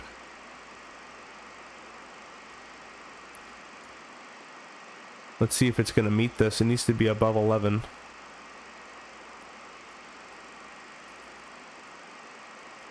Well, I didn't really do that one. It went right through 11,000 feet there. Now it's thinking about it. It's like, oh, wait a minute. So it's a bit of an older style VNAV. It's not as smart. It's slowing down for 10,000 feet. We'll add in full spoiler here. There's 250 knots. It's 11, right? Not 10. Yeah, it's above 11, below 12. So it did not meet that restriction, but it did meet the 250 at 10.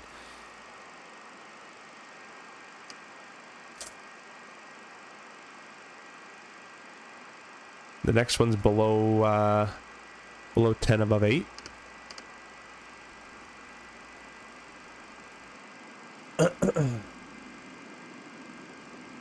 I put all the engine sounds to the max as well. When I get VATSIM ready, we should fly together from Charlotte to Toronto. Yeah, that'd be pretty cool. Today I'm going to be kind of busy for the rest of the day after we land, as I'm going to be going, probably take a power nap, as I'm still kind of sick and not really feeling that great. And then I'm going to go to the, get groceries because I'm out of those. But maybe later on tonight. Although I might be doing some, I'm trying to get the 727. I'm trying to learn that airplane as well. But we will definitely find a time. Make sure to join the Discord as well if you haven't already. Maybe the next stream can be, Charlotte, Toronto.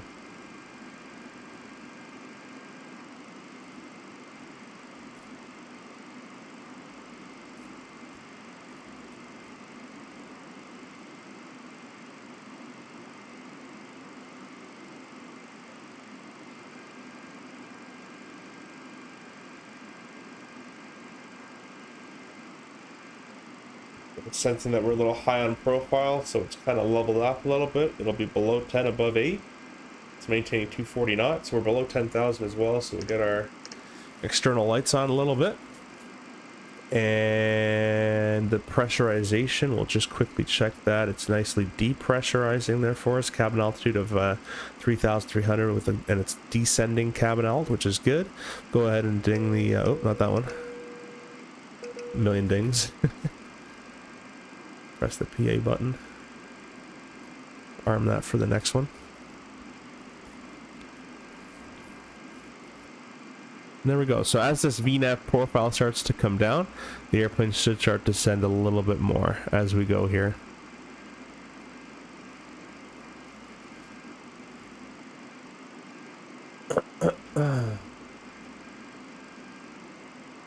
Hey, we got 5,967 subscribers. We're getting so much closer to 6,000 subscribers, which is quite insane, guys. I hope we can hit 6,000 before the expo. I think we'll be able to. Lonnie, hey, welcome back. Welcome, welcome, welcome. Just in time for our landing here. See, Lonnie, this airplane, look, I have auto throttle, got VNAV, I'm barely working. This thing's even using the RJ. I think you'd actually quite enjoy this plane, but you know what? You're going to like the MD-11 too. The MD-11 is basically like this, but bigger. And another engine, and I love the MD-11. It's gorgeous. I gotta get back into that plane as well.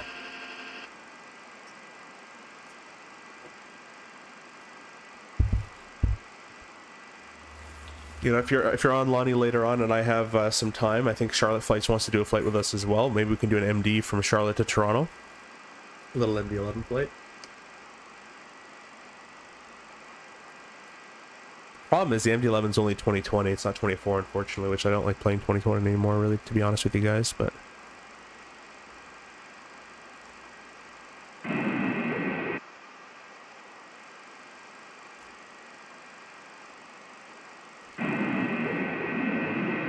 I miss my chase plane, though, I will say.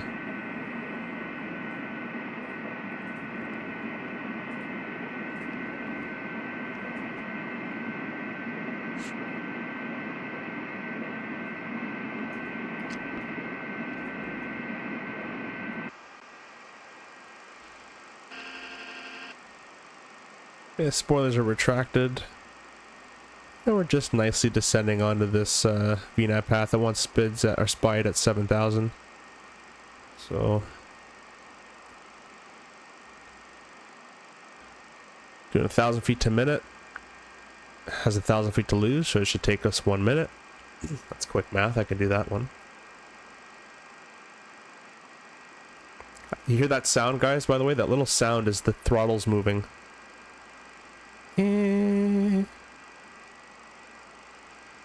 Isn't that awesome? I love that. I don't know why they modeled that, but I do love that little sound.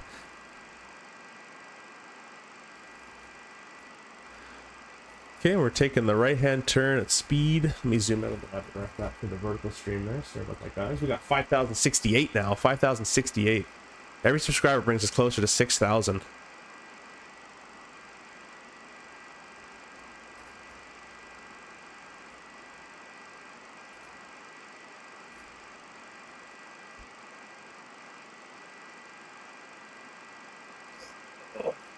Trotfoot says I will get that VATSIM set up now. Yeah, cool.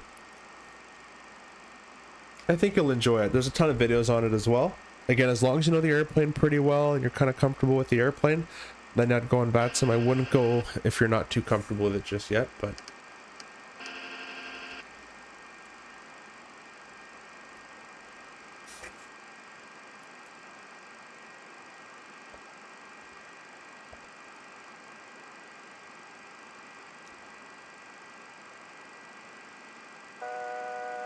$7,000 for 6,000. Aw, someone unsubbed. Oh well. Will not be missed.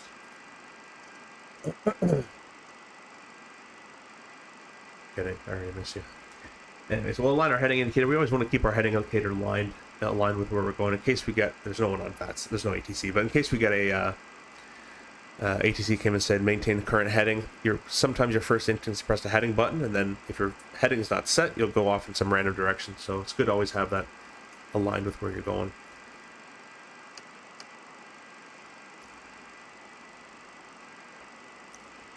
Alright, so we're nicely making this nice little descent to Gabby for 6,000.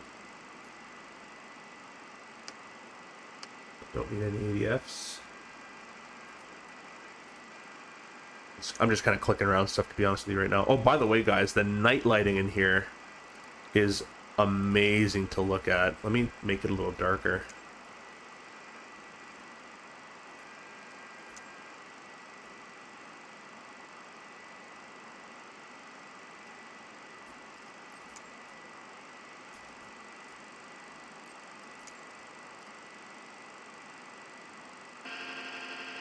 I'll get some of these lights on here.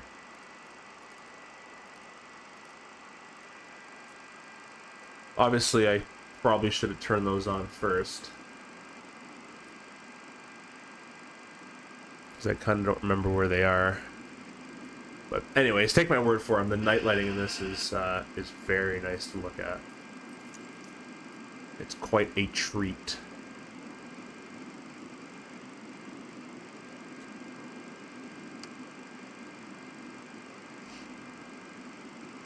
Alright, well, let's go over here to the FMS.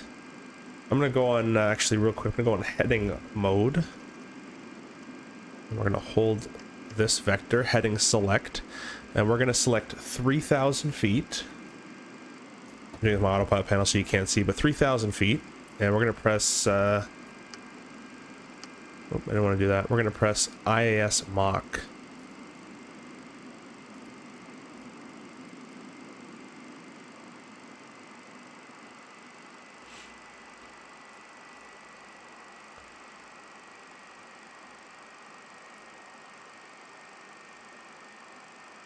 And the alt is armed. We're in IAS descent mode as well. We're just slowly coming down. We could probably do vertical speed, to be honest, as well, but that's okay. And we're going to clean up this FMS a little bit, so let's press legs. We're going to take it from NACBO over here. Oh, I guess it should have an intercept course. It doesn't. I guess it doesn't. Direct NACBO. Huh. Let's see. Let's see if I can do this. NACBO intercept leg course 035. There we go. That's how we sequence in this airplane. So we always sequence the approach in the CRJ. That's how we do it here, I guess. And we're gonna start turning right. We're going to go to 4,000 feet actually first. And I'll go vertical speed. We'll do about, I'll do 1,000 feet per minute. So my thing keeps jumping on my autopilot panel. 1,000 feet per minute. I'll put some spoiler out here.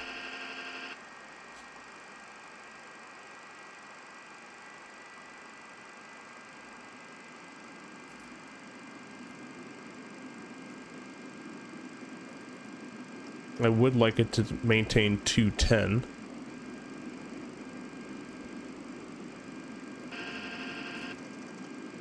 Altitude.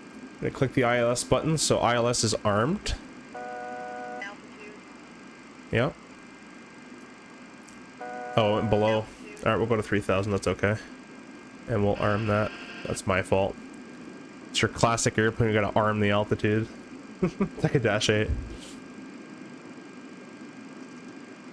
And we'll give it a bit of an intercept heading there to kind of follow.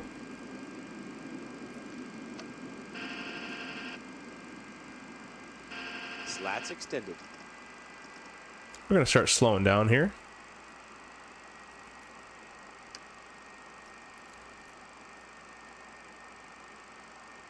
Should alt capture alt cap at 3,000, so I'm expecting it to level off, but it's not, so I'll press alt hold, put our next flap in there. Don't actually know the flap schedule, I'm kind of making this up as I go.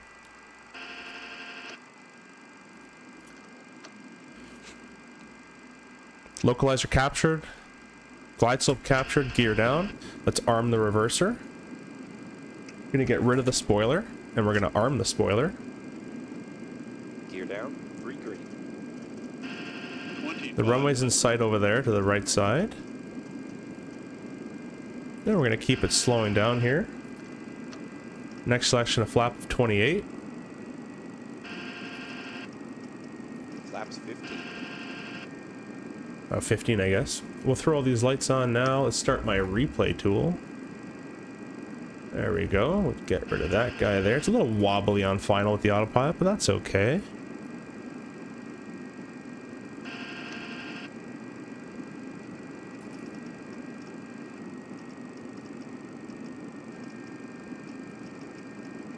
Flaps 28.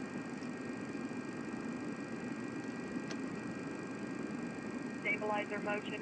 There it is. Stabilizer motion. That's just the trim being trimmed. And our VRF of Flaps 40. 143. Awesome. We got localizer track, glide slope track, speed of 143. The runway's in sight. Visual landing. I'll call it from back out here. Greaser inbound. I don't know, man. We'll see. Be back on the stream later. Oh, you're gonna miss the landing, Charlotte.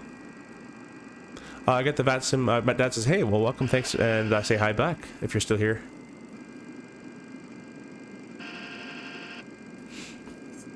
Auto go around. That's kind of cool. All right, let's hand fly this thing a little bit. Why don't we? Autopilot. Autopilot disengaged. I'll press it again. My view keeps changing there. And I'm actually also going to manually do the thrust. There we go. Now it's a CRJ. Let's just trim this thing out a little bit. We have the flight directors to use. We also have a visual cue outside. I'm getting a little slow, so I'm going to add a little bit of thrust there. And I'm going to set go around in the thrust setting there.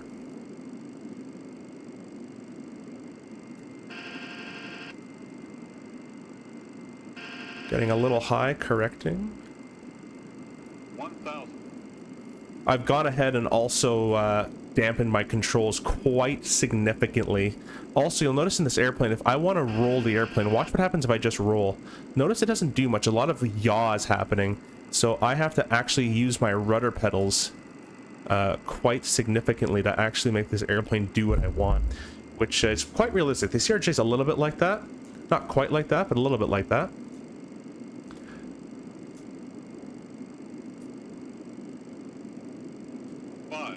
I noticed though this airplane in the sim gets knocked around by the turbulence probably more than it would really in real life. Like these massive nose movements here would be quite an interesting turbulence to go through in an airliner. These are more 172 reactions really, if you ask me.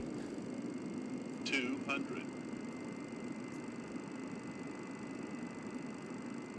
100. 50, 40, 30, 20, 10. A little bit of holding it off. Reverser. Oh, it's manual Two in brake. reverse.